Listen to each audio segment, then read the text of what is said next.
আসসালামু আলাইকুম প্রিয় শিক্ষার্থী বন্ধুরা, কেমন আছো তোমরা? আশা করি ভালো আছো। আমার কথা শোনা যাচ্ছে কিনা এবং সাউন্ডটা ক্লিয়ার আছে কিনা আমাকে একটুখানি তোমরা জানিয়ে দাও। ওকে, সাউন্ড ক্লিয়ার আছে কিনা এবং সব কিছু শোনা যাচ্ছে কিনা, দেখা যাচ্ছে কিনা ওকে একটু জানিয়ে দাও। আমরা শুরু করে দিব আমাদের আজকের ক্লাস। ওকে ফাইন, সব কিছু দেখা যাচ্ছে এবং সব কিছু ঠিক আছে। আমরা আমাদের আজকের ক্লাস আরম্ভ করে দিব। আশা করি তোমরা সবাই সঙ্গে থাকবা। ওকে, সো আমার কথা কি শোনা যাচ্ছে এবং দেখা যাচ্ছে কিনা আমাকে একটুখানি তোমরা জানিয়ে দাও।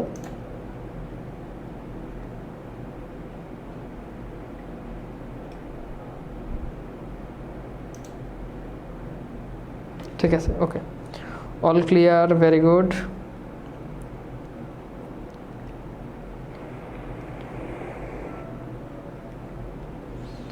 ওকে, তো আমরা আজকে আমাদের একটা গদ্য নিয়ে আলোচনা করব, খুবই ভেরি ভেরি ইম্পর্ট্যান্ট একটা গদ্য, অ্যান্ড যেটার নাম হচ্ছে আমাদের কি মাসি পিসি। ওকে, সো আমরা আমাদের আজকের ক্লাসে আমরা মাসি পিসি নিয়ে আমরা আলোচনা করব। সো হোপফুলি তোমরা সাথেই রয়েছো। হ্যাঁ, ওকে, আসসালামু আলাইকুম। তো আজকের ক্লাসটা খুব চমৎকার হবে, খুবই খুবই খুবই চমৎকার হবে যদি তোমরা একটু ধৈর্য ধরে যদি ক্লাস করতে পারো। ঠান্ডা লাগতেছে অনেক, এসি অফ করে দিই। ওকে ভাই, বাংলাবাজ বইটা কি বাংলা দ্বিতীয় পত্র নির্মিত্তি অংশ থাকবে? জি, নির্মিত্তি অংশ আছে, নির্মিত্তি অংশ আছে। নির্মিত্তি মানে পুরো দ্বিতীয় পত্রের 100 নাম্বার কমপ্লিট দ্বিতীয় পত্র বইটাতে। ওকে, সো তোমরা কেমন আছো? দেখতে দেখতে মোটামুটি আমাদের অনেকগুলো ক্লাস হয়ে গেছে এবং আমাদের রমাদান, পবিত্র মাহে রমাদান একেবারে শেষের দিকে চলে এসেছে। তো অনেকের মধ্যে একটা ঈদের আমেজ কিন্তু চলে আসছে, বাট তোমরা যারা 25 ব্যাচের আছো তোমাদের জন্য এটা কিন্তু ক্ষতিকর। তো এখন থেকে তোমাদের আসলে ঈদ অবশ্যই আমাদেরকে ঈদ উদযাপন করতে হবে, ঈদের আনন্দ করতে হবে, শপিং করতে হবে, সবই করতে হবে, কিন্তু সেটা একটা লিমিটের মধ্যে রাখতে হবে। এখন আমার ঈদের আমি যদি 10 দিন আগ থেকে, 1 সপ্তাহ আগ থেকে আমি যদি সেই মানে ঈদের দিন মনে করে যদি সময় যদি হেলাফেলা করি তাহলে কিভাবে হবে? ভাই নির্মিত অংশ সাজেশন দিবেন না? দিব, আগে বেসিক জিনিসগুলো শেষ হোক তারপর। ঠিক আছে, তো চলো ভাইয়েরা, আমরা তাহলে আমাদের ক্লাসে চলে যেতে পারি। ওকে, তো আমরা তোমাদেরকে আমি একটু বলি, তো তোমরা এইটা একটু সতর্ক থাকবা যে তোমাদের কোনোভাবেই সময় নষ্ট হয়ে যাচ্ছে কিনা, কারণ তোমাদের পরীক্ষা খুব তাড়াতাড়ি। আর তোমাদের মধ্যে অনেকেই আছে আমার মতো খুবই গরিব, আমার মতো গরিব, ফকিন্নি, এতিম, সরি এতিম না, মিসকিন। তো তাদের জন্য আর ঈদ কিসের? আমার কাতারে কারা কারা আছে একটু জানাও। ঠিক আছে, ওকে, তো চলো আমরা তাহলে শুরু করে দিই। তো আমরা আজকে হচ্ছে প্রথমত ইনিশিয়ালি আমরা হচ্ছে আমাদের আজকের যে আলোচনা সেখানে হচ্ছে আমরা প্রথমত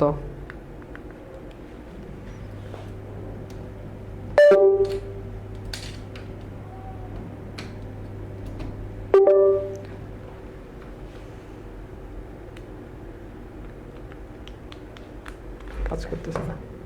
ওকে, তো প্রথমত আসো আমরা একটু লেখক পরিচিতির দিকে একটু আগাই। লেখক পরিচিতিটা একটু প্রথমে ভালো করে পড়বো। তো এখানে দেখতে পাচ্ছ যে প্রথমত আমি খুব সিম্পল, খুব সহজ ভাষায় তোমাদেরকে একটু বলে যাই। তো লেখক পরিচিতিতে দেখো আমরা প্রথমেই যিনি লিখেছেন তার নাম হচ্ছে মানিক বন্দ্যোপাধ্যায়। ওকে, তো তার সম্পর্কে অনেকগুলো ইনফরমেশন আছে, বাট আমরা এই জায়গাটাতে আমাদেরকে একটু টাচ করতে হবে, যেটা হচ্ছে উপন্যাস হচ্ছে জননী। তার উপন্যাসের ভিতরে রয়েছে জননী, দেবারাত্রির কাব্য, পদ্মা নদীর মাঝি, তারপর হচ্ছে পুতুল নাচের ইতিকথা, চিহ্ন। এগুলো হচ্ছে তার বিখ্যাত যে উপন্যাস আছে সেই উপন্যাসগুলো। ওকে, এগুলো তার বিখ্যাত উপন্যাস।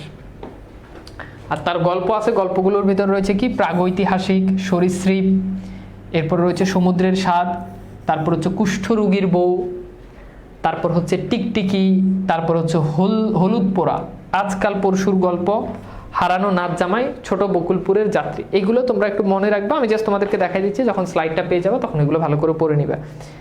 ঠিক আছে, এখানে তার অনেকগুলো অবদান আছে, আমরা আর এইদিকে না যাই, আমরা সরাসরি আমাদের ক্লাসে চলে যাই। লেখক পরিচিতিটা তোমরা তোমাদের মতো করে একটু ভালো করে পড়ে নিও। হ্যাঁ, তো আজকের ক্লাসটা খুব গুরুত্বপূর্ণ এবং মাসিপিসি গল্পটা পড়ে খুব মজা পাবা।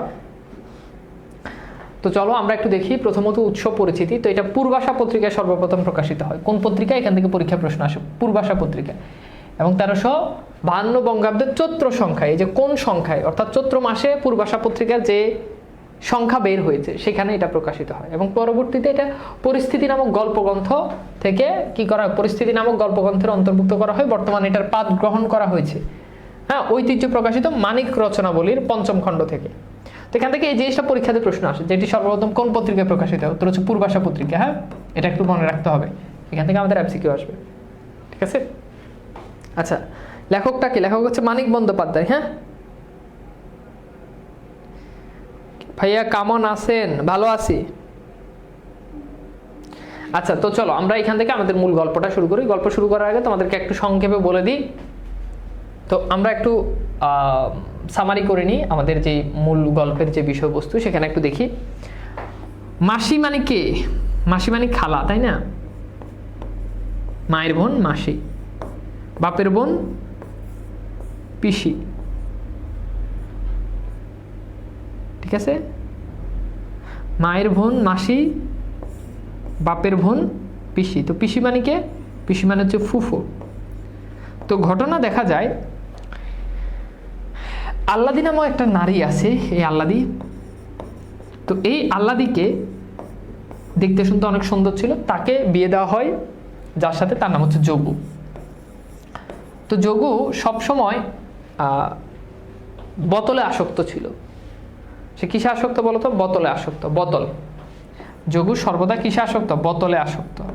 বোতল পানি তো বুঝো, দুষ্ট পানিতে আসক্ত, বুঝছো? তো সে আরো যে কাজগুলো করতো, সে তার স্ত্রীকে অর্থাৎ আল্লাদিকে মারধর করত। আল্লাদি স্বামী নির্যাতিতা এক নারী। পরবর্তীতে যোগুর কাছ থেকে সে যখন চলে আসে, তখন মাসি আর পিসির কাছে সে আশ্রয় নেয়। কার কাছে আশ্রয় নেয়? মাসি আর পিসির কাছে সে আশ্রয় নেয়। যখন মাসি আর পিসির কাছে সে আশ্রয় নেয়, তখন মাসি পিসি তার দায়িত্ব নেয়। এবং আল্লাদি দেখতে খুবই সুন্দর ছিল। আল্লাদি দেখতে সুন্দর থাকার কারণে সবাই আল্লাদিকে নানাভাবে, যেহেতু মাসি পিসি তাদের, যেহেতু যেখানে মাসি পিসি নিজেরাই বিধবা, এবং তাদের আরেকটা বৈশিষ্ট্য, তারা কিন্তু দুজনেই বিধবা। বিধবা হওয়ার কারণে তাদের আসলে পুরুষ বলে তাদের ঘরে কিছু ছিল না। তারা নিজেরাই দেখা যাচ্ছে যে টুকটাক মানুষের বাড়িতে ইত্যাদি কাজ করে তারা হচ্ছে নিজের সংসার চালাতো। এই অবস্থায় তখন আল্লাদি যখন তাদের ঘাড়ে পড়ে, তখন অনেক মানুষজন এই আল্লাদিকে তারা কিনতে চায়। আল্লাদির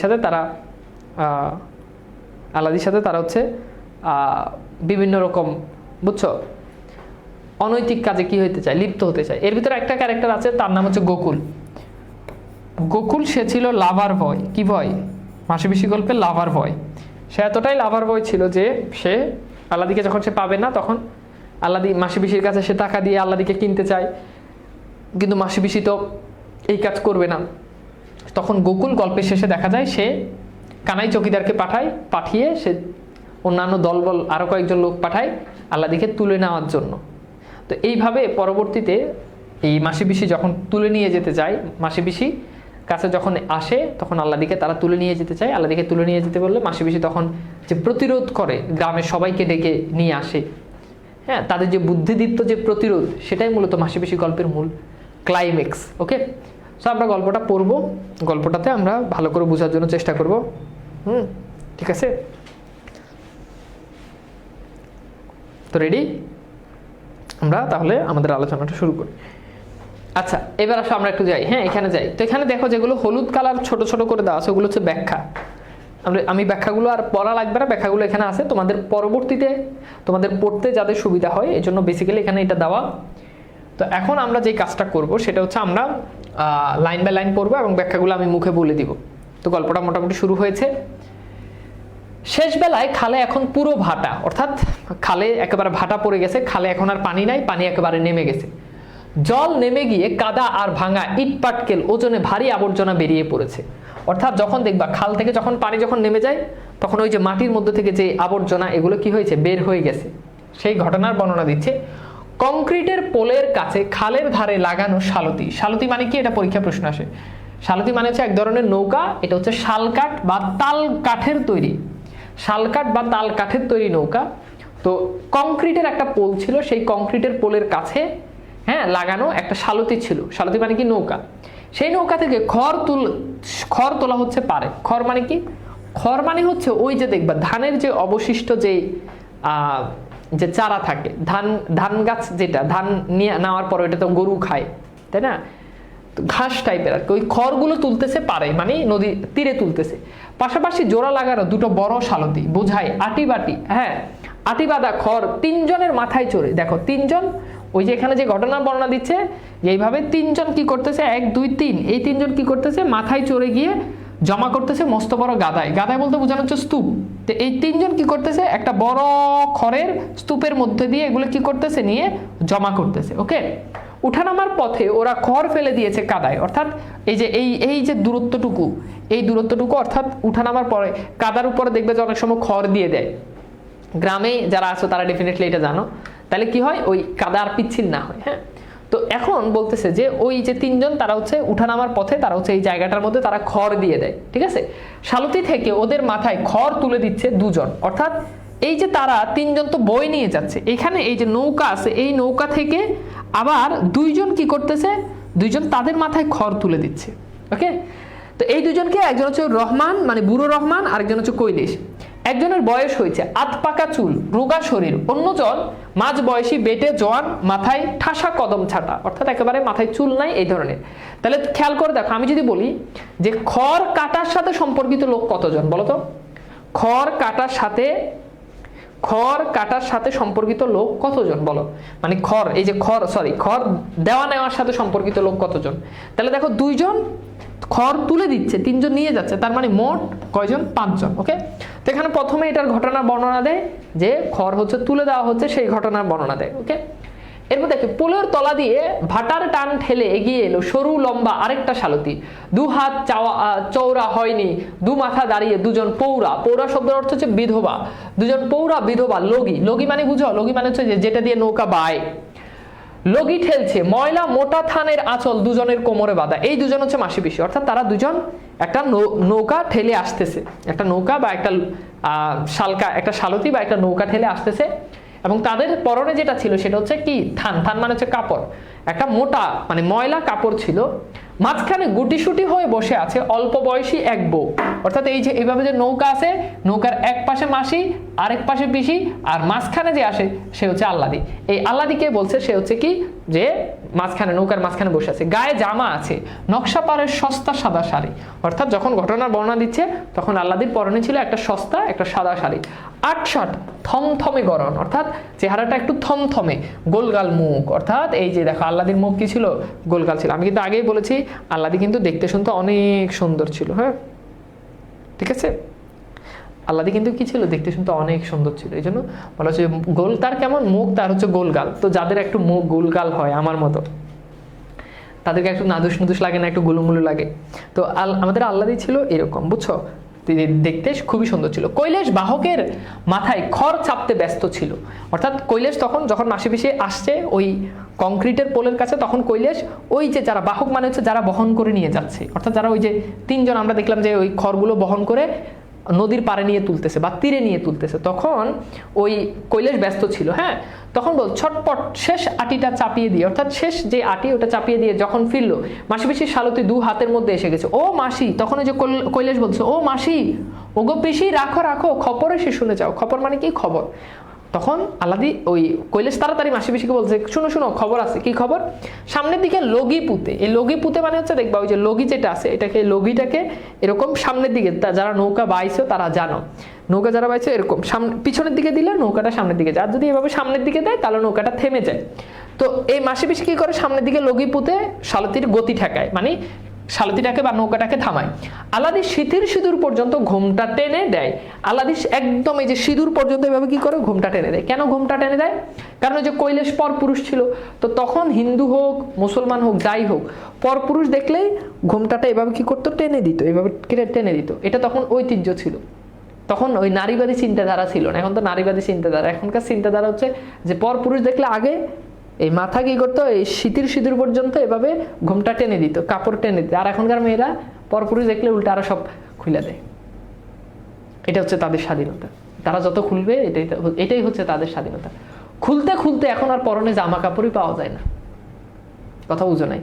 খুলতে খুলতে এখন তাদের মেয়েদের পরনে এখন আর জামা কাপড় পরা যায়। মেয়েদের মাথার ভিতরে এটা ঢুকাই দেওয়া হয়েছে যে তুমি যত জামা কাপড় যত খুলবা তুমি তত বেশি স্মার্ট, তুমি তত বেশি আপডেটেড। তো এই পাশ্চাত্যের এই সভ্যতা, এই সংস্কৃতি আমাদের মাথার ভিতরে, আমাদের মস্তিষ্কের ভিতরে ঢুকে দিয়েছে। ঘটনা কিন্তু মুসলমান, এই কথা বললো অনেকে বলবো মৌলবাদী চিন্তাধারা, অনেক মেয়ে আছে, অনেক নারীবাদী মেয়ে আছে ক্লাসে, আমি জানি। তো তাদের আমার ভালো লাগে না, তাদের কাছে আমার ভালো লাগে না। তানবীরে তারা পছন্দ করে না, তো পছন্দ করলো কি না করলো কি, তো এই কথা বললে এখন অনেকের ভালো লাগবে না, কথা বুঝছো? এই ঘটনা তো মুসলমানের ঘটনা না, হিন্দু ঘটনা। এই যে শীতের সিঁদুর পর্যন্ত ঘুমটা টেনে দেয়, আর তোমরা খালি খোলো, বুঝছো? তো খোলার মধ্যে কোনো স্বাধীনতা নাই, ঢাকার মধ্যে গৌরব, খোলার মধ্যে কোনো স্বাধীনতা নাই, কথা বুঝছো? যারা খুলতে পছন্দ করে আমার জন্য তাদের ক্লাস না। হ্যাঁ, তারা কি করে, ঘুমটা টেনে দেয়, সামনের দিকে মাসি পেশি বিরক্তির সঙ্গে বলে বেলা আর নেই কৈলেশ, অর্থাৎ কৈলেশ তুমি কি বলবা, তাড়াতাড়ি বলো, সময় আর নেই। হ্যাঁ, পেছন থেকে মাসি পিসি বলে অনেকটা পথ যেতে হবে কৈলেশ। মাসি পিসি গলা ঝরঝর, আওয়াজ একটু মোটা, একটু ঝংকার আছে। কৈলেশ খবরটা গোপন। হ্যাঁ, দুজন লম্বা সারথি দু মাথায় থাকলে সম্ভব নয় চুপে চুপে বলা, অর্থাৎ যদিও খবরটা গোপন ছিল কিন্তু নৌকা দুই মাথায়, এক মাথায় মাসি ছিল আরেক মাথায় পিসি ছিল, এখন এটা তার কানে কানে গিয়ে বলা সম্ভব না। মাসি বড় শালতির খড় ঠেকানো বাসটা চেপে ধরে পিসি লগি হাতে নিয়ে পেছন থেকে এগিয়ে আসে সামনের দিকে। আল্লাদি যেখানে ছিল সেখানে বসে কান পেতে শুনে, অর্থাৎ আল্লাদি সব কথা শুনতে থাকে। কথাগুলো সে এমনভাবে শুনতে পায় সহজেই, কারণ যাতে শুনতে পায় এমনই করেই বলে কৈলেশ, অর্থাৎ কৈলেশ জোরে জোরে বলে যাতে আল্লাদি নিজেও কি করে, শুনতে পারে। বলি মাসি তোমাকেও বলি পিসি, কৈলেশ শুরু করে, মেয়েকে একদম শ্বশুর বাড়ি পাঠাবে না মনে করেছো যদি, সে কেমন ধরা কথা, এত বড় সমত্ব মেয়া, তোমরা দুটি মেয়ে লোক বাদে ঘরে একটা পুরুষ মানুষ নেই, বিপদ আপদ যদি ঘটে তো। কথা বলতে যে তোমরা যে কৈলেশ, তখন ওই যে কৈলেশ দালালি করতেছে, কার দালালি করতেছে, যোগুর দালালি করতেছে, যোগুর দালালি করতেছে। তো যোগুর দালালি করতেছে বলতে তোমরা তাকে বুঝাচ্ছে যে এত বড় সমর্থ মেয়ে, সমর্থ মানে হচ্ছে সমর্থবান মেয়ে, প্রাপ্তবয়স্ক মেয়ে, তোমরা তাকে স্বামীর ঘরে পাঠাচ্ছ না, তোমরা তো ঘরে মাত্র দুইটা নারী, যদি কোনো বিপদ আপদ হয়ে যায়, মানে সে কৈলেশ বুঝাচ্ছে যে বিপদ আপদ হয়ে যায়, বুঝছো? বিপদ বুঝাচ্ছে যে বিপদ আপদ যদি হয়ে যায়। হ্যাঁ, তারপর বলছে একটা পুরুষ মানুষ নাই, বিপদ আপদ যদি ঘটে তো। মাসি বলে খুনসুটি রাখো তো দেখি কৈলেশ, মোদ্দা কথাটা কি তাই কও, বললে না যে খবর আছে। মাসি বলে তুমি কি কইবে, তাড়াতাড়ি কও, এটা কও, তুমি কি বলবে তাড়াতাড়ি বলো, তুমি বললে না যে খবর আছে, তা কি খবর আছে সেটা বলো। পিসি বলে খবরটা কি তাই কও, বেলা আর নেই কৈলেশ, অর্থাৎ সন্ধ্যা হয়ে যাচ্ছে। বেলা আর নেই মানে কি, সন্ধ্যা হয়ে যাচ্ছে। হ্যাঁ, সন্ধ্যা হয়ে যাচ্ছে, তাড়াতাড়ি বলো। মাসি পিসির সাথে পারা যাবে না জেনে কৈলেশ অগত্যা ফেনিয়ে রসি, অগত্যা মানে হচ্ছে কোনো গতি না দেখে, অর্থাৎ মাসি পিসির সাথে সে আর কোনো গতি দেখতেছে না। হ্যাঁ, ঠিক আছে, কোনো গতি না দেখে সে কি করে, যে সোজা কথায় আসে, যোগুর সাথে দেখা হলো কাল, খড় তুলে দিতে সাজ হয়ে গেল। সাজ মানে হচ্ছে সন্ধ্যা, সাজ শব্দের অর্থ কি, সন্ধ্যা। অর্থাৎ যোগু, এই কৈলেশ বলছে যে আমার সাথে কালকে যোগুর সাথে দেখা হয়েছে, সন্ধ্যা হয়ে গেছে, কাজ করতে করতে তখন যোগুর সাথে দেখা হয়েছে।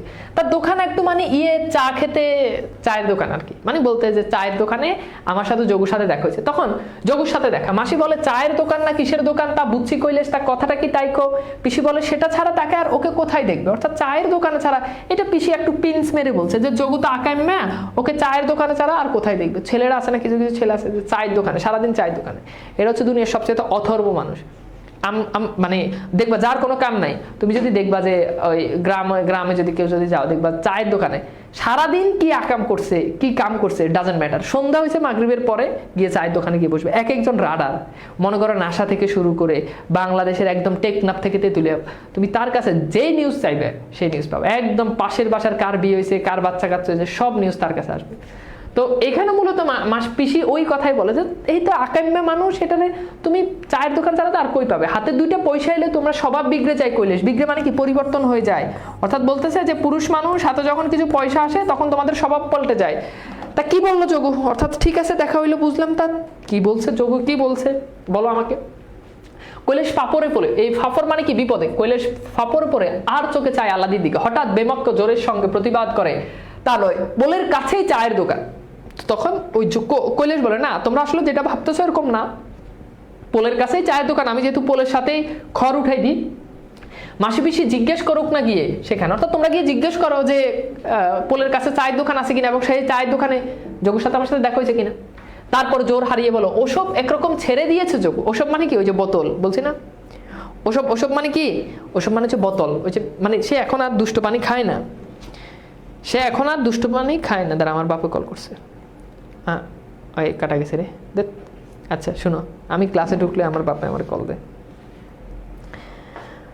ঠিক আছে। আচ্ছা, এখন ভাইয়া কি ম্যারিড? আমি ম্যারিড হইলেও তোমার কি মামুনি? আমি ম্যারিড হই, আনম্যারিড হই, সিঙ্গেল হই, এটা জানে তোমার কোনো কাজ আছে? বুঝলাম না ভাই। হ্যাঁ, সেরা সুন্দর দেখে তোমগুলোকে তো ঠিক মতো পড়াইতেও পারতেছি না, তোমরা এইসব কি বলতেছো? লোকটা কেমন বদলে গেছে মাসি, সত্যি কথা পিসি, যোগু আর সেই যোগু নেই। ওই যে অনেক সময় তোমরা কি করো, একজনের যখন পছন্দ করো, আর দাঁড়া দেখছো আমার। হ্যাঁ, আসসালামু আলাইকুম আব্বা। ক্লাসে আমি শেষ করে বলতেছি তো, কোথায় জানিছিলাম? তোমরা আমার বলবা, আরেকজন বলছে তানভীরের আব্বা, মানে বাপেরও বাপ আছে, বুঝছো? বুঝছো, বোতলের পানি খেলে কি হয়? কি মজা লো নাকি? বোতলের পানি খেলে কি হয়? আচ্ছা এই শোনো, তোমরা যখন যেটা বলতেছে, তোমরা যখন একজনের যখন পছন্দ করো তখন কি করো? ওই যে বন্ধুরে পাঠায়, বান্ধবীরে পাঠায় যে এর কাছে গিয়ে কও যে আমার নাম পছন্দ, তখন ওই গিয়ে বলো যে ছেলে তো অনেক ভালো, ওর মতো ছেলেই হয় না। তো কৈলেশকে যেহেতু যোগু পাঠাইছে, কৈলেশ বলছে যে তোমরা বিশ্বাস করবে না, সে এখন আর আগের যোগু নেই, সে এখন পাল্টে গেছে, বউকে নিতে চায় এখন, সে এখন বউকে নিতে চায়। বউকে কেন নিতে চায়? কেন নিতে চায়? পুরুষ মানুষ অনেকদিন বউ ছাড়া, হ্যাঁ যতই হোক বউ তো মাঝে মধ্যে লাগে, মানে রান্না বান্না করে খাওয়ানোর জন্য আর কি। তোমরা নাকি পণ করেছো, পণ মানে হচ্ছে প্রতিজ্ঞা, তোমরা নাকি প্রতিজ্ঞা করেছো মেয়া পাঠাবে না, অর্থাৎ তোমরা মেয়েকে পাঠাবে না, তাকেই হ্যাঁ চটে আসো। সম্মান তো আছে একটা মানুষের, মানে বজ্জাত হোক, হ্যাঁ বোতল খাই তাতে কি হয়েছে, তার তো একটা সম্মান আছে। কবার নিতে এলে তা মেয়া দিলে না, তাই তো নিতে আসে না। আমি বলি কি, নিজেরা যেছে এবার পাঠিয়ে দাও। যেছে মানে হচ্ছে নিজ উদ্যোগে। বেড়া তো অনেকবার নিতে আসছে, তো বেড়ার তো একটা সম্মান আছে। হয়তো বেড়া বোতল খায়, হয়তো বেটা নেশা পানি করে, কিন্তু বেটার তো একটা সম্মান আছে, শরীরেও তো একটা সম্মান আছে, তাই না? তো তোমরা এবার নিচ থেকে পাঠাই দাও। কইলে সুপারিশ করতেছে, কিরে কই গেল রে? ও কোশ্চেন চলে আসছে। আচ্ছা, ও চলো কোশ্চেন সলভ করো। তো দেখো শালতি থেকে ওদের মাথায় খড় তুলে দিচ্ছে কতজন, কোশ্চেনটা সলভ করো। ঠিক আছে, বুঝছো?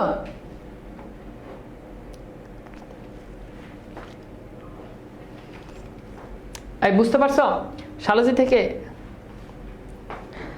আপনার চেহারা কি সুন্দর? কেন তুমি দেখো না? আমি কেন আমার নিজের চেহারা নিজে প্রশংসা করবো? আমার চেহারা সুন্দর এই কথা আমি বলতে হবে কেন? এটা তো তোমরাই বলবে নাকি? আমার ঢাকাতে বাসা হতে আমার একটা অফলাইন ব্যাচ আছে আর কি, ইন্টারের 26 ব্যাচের। তো ওখানে শুক্রবারে ক্লাস নিতে গেছি সকালে। তো ক্লাস নিতে গেছি, আর ব্যাচের মেয়েরা বলতেছে ভাইয়া আমাদের এখানে সব টিচাররা ঈদের আগে স্টুডেন্টদেরকে, মেয়ে স্টুডেন্টদেরকে মেহেদি দেয়, মেহেদি কিনে দেয় আর কি, এক একজনকে একটা গিফট দেয় ঈদ উপলক্ষে। তাই আমি খুব অবাক হয়ে গেলাম যে এটা এই প্রথম শুনলাম যে স্টুডেন্ট টিচারকে অনেক রকম গিফট দিতে পারে, তাই বলে মেহেদি গিফট দেয়। এটা নাকি সেই তাদের নাকি এটা নাকি ট্রেডিশন যে সব টিচাররা নাকি দেয়।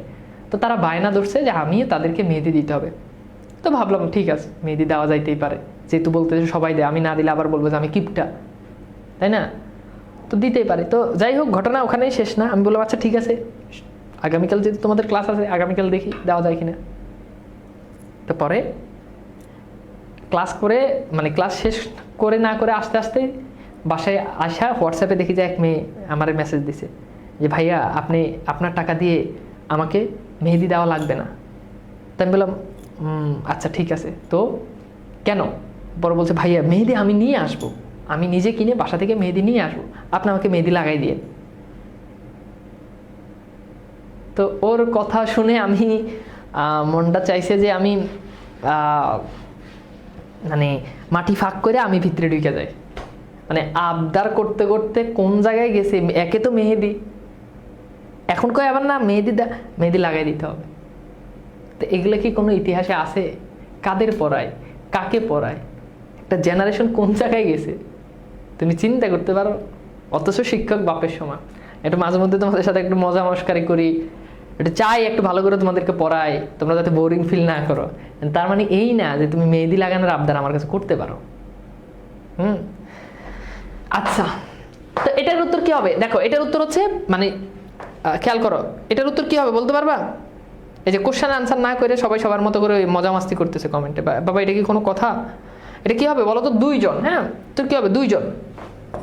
ওকে, আচ্ছা, এরপরের কোশ্চেনটা আমরা একটু সলভ করি। এরপরের কোশ্চেনটা হচ্ছে নৌকা দিয়ে আসার সময় আল্লাদির পরনে কি ছিল? খুব ইম্পর্ট্যান্ট একটা এমসিকিউ। নৌকা দিয়ে আসার সময় আল্লাদির পরনে কি ছিল? নৌকা দিয়ে আসার সময় আল্লাদির পরনে কি ছিল? তোমরা একটা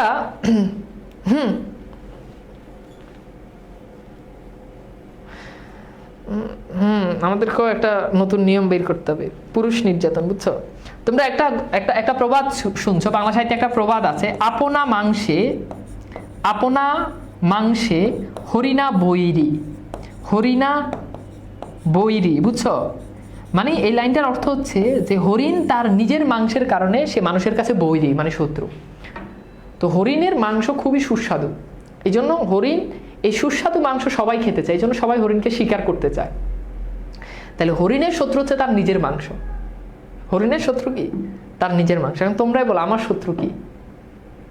আমার শত্রু কি? আমার শত্রু আমি তোমাদের সাথে কেন হেসে কথা বলি, আমার শত্রু কেন আমি দেখতে সুদর্শন, এটাই, আর কিছু না। আচ্ছা, তাহলে এটা কি বলো তো? তো এটা হচ্ছে কি? নকশা পাড়ের সস্তা সাদা শাড়ি। এটার উত্তর হচ্ছে ডি। এগুলো সব বোর্ডে আসা কোশ্চেন। পরে কোশ্চেনটা সলভ করি। কার গলা ঝরঝর আওয়াজ একটু মোটা? এটা হচ্ছে মাসি পিসি, দুইটাই উত্তর হবে আর কি, সম্ভবত পড়াই নাই, যাই হোক। পরে কোশ্চেনটা দেখি, মাসি পিসি গল্পে চায়ের দোকান কোথায় অবস্থিত বলো তো? মাসি পিসি গল্পে চায়ের দোকান কোথায় অবস্থিত বলো? মাসি পিসি গল্পে চায়ের দোকান কোথায় অবস্থিত বলো তো? মাসি পিসি গল্পে চায়ের দোকান কোথায় অবস্থিত বলো? পোলের কাছে।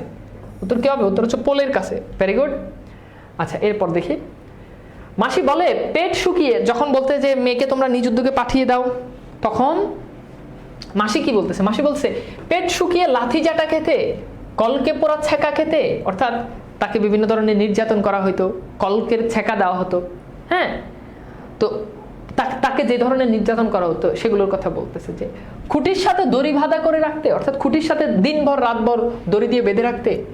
পিসি বলে মেয়ে না পাঠাই, জামাই এলে রাখিনি, জামাই আদরে তাকে, অর্থাৎ আমরা হয়তো মেয়ে পাঠাই নাই, কিন্তু মেয়ের জামাই যোগু যখন আসছে তাকে তো আমরা জামাই আদর করছি। ছাগলটা বেচে দিয়ে খাওয়াইনি ভালো মন্দ 10টা জিনিস, অর্থাৎ আমাদের তো সমর্থ নয়, আমরা ছাগল বিক্রি করে দিয়েও তাকে খাওয়াইছি। মাসি বলে ফের আসুক, আদরে রাখবো যতদিন থাকে, অর্থাৎ যতদিন পর্যন্ত মেয়ের জামাই থাকতে চায় আমরা ততদিন পর্যন্ত রাখবো। বজ্জাত হোক, খুনে হোক, জামাই তো, অর্থাৎ বজ্জাত হোক, হারামি হোক, যাই হোক, সে তো জামাই। জামাই এলে তাকে আপ্যায়ন করব, ঘরে এলে খাতির করব না কেন, তবে মেয়ে পাঠাবো না। বুড়ো রহমান একা খড় চাপতে বাহকের মাথায় চুপচাপ শুনে যায় এদের কথা, অর্থাৎ ওই যে কৈলেশ মাসি পিসির কথা শুনে যায়। ছল ছল চোখে একবার তাকায় আল্লাদির দিকে, তার মেয়েটা শ্বশুর বাড়িতে মরেছে অল্প কদিন আগে। এই লাইনটা খুব ইম্পর্টেন্ট। কার মেয়ে শ্বশুর বাড়িতে মরেছে? কার মেয়ে শ্বশুর বাড়িতে মরেছে? বুড়ো রহমানের। কিছুতেই যেতে চায়নি মেয়েটা, ধপাধপি করে কেঁদেছে যাওয়া ঠেকাতে। ছোট অবুজ মেয়ে, তার ভালোর জন্যই তাকে জোর জবরদস্তি করে পাঠিয়েছিল। আল্লাদির সঙ্গে তার চেহারার কোনো মিল নেই, অর্থাৎ আল্লাদির সঙ্গে তার চেহারার মিল ছিল না, তবুও তাকে কি করছে, পাঠানো হয়েছে, এবং সে শ্বশুর বাড়িতে মারা যায়।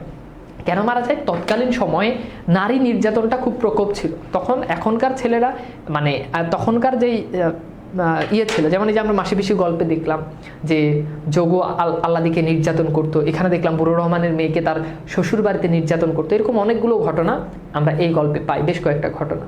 তো আগেরকার সময় এটা ছিল যে নারীদেরকে পুরুষরা নারী নির্যাতন করতো, মেয়েদেরকে মারতো, স্বামীর ঘরে স্বামী মারতো, শাশুড়ি মারতো, স্পেশালি স্বামীর দ্বারা কি হতো, বিভিন্ন ধরনের নির্যাতনের শিকার হতো।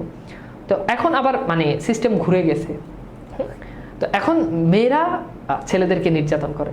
তো যদিও আসলে নারী নির্যাতন বলে একটা শব্দ আছে, কিন্তু পুরুষ নির্যাতন বলে যে একটা শব্দ আছে এটা আমাদের সমাজে এখনো প্রচলিত হয় নাই।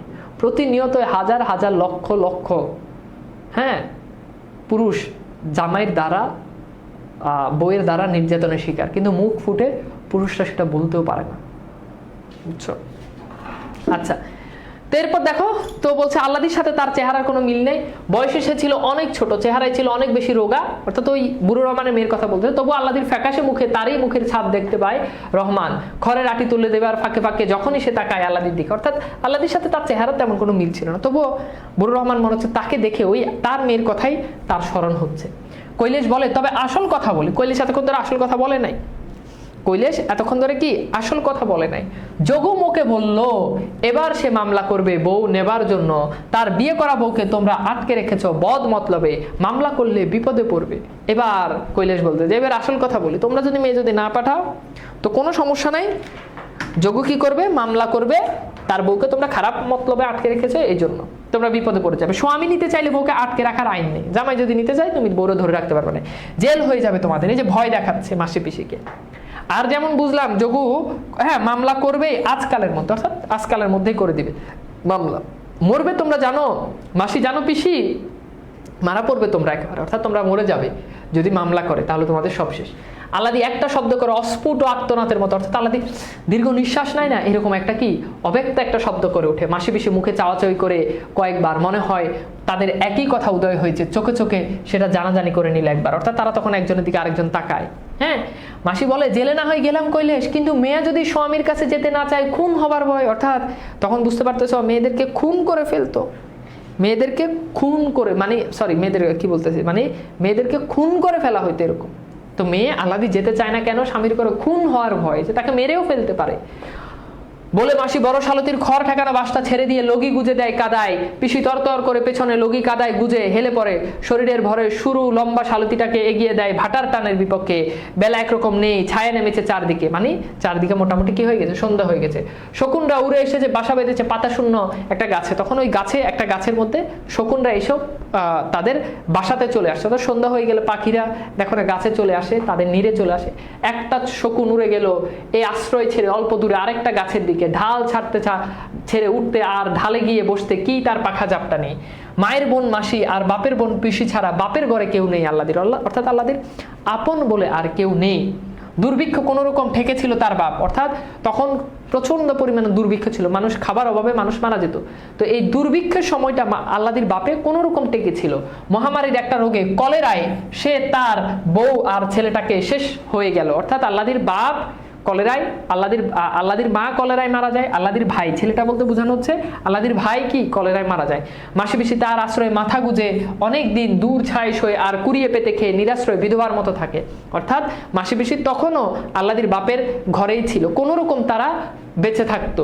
হ্যাঁ, আল্লাদির বাপের কাছে আর কি নিজের ভরণ পোষণের কিছু তারা রোজগার করতো ধান বেনে, অর্থাৎ তারা মানুষের বাসায় কাজ করতো, ধান বানতো, কাঁথা সেলাই করতো, ডালের বড়ি বেচতো, হোগলা গেথে, তারপর যে শাক পাতা ফলমূল ডাটা কুড়িয়ে ইত্যাদি এটা ওটা করে তারা হচ্ছে বিভিন্ন কাজ কাম করে মানুষের বাসায় মানুষের কাজ কাম করে তারা হচ্ছে নিজেদের যেই খাবার যেই যতটুকু দরকার ছিল তারা সেগুলো করতো। শাক পাতা খুদবুনো ভোজন, বছরে 2 জোড়া থান পরান, অর্থাৎ বছরে তাদের 2 জোড়া কাপড় হলে হয়ে যেত।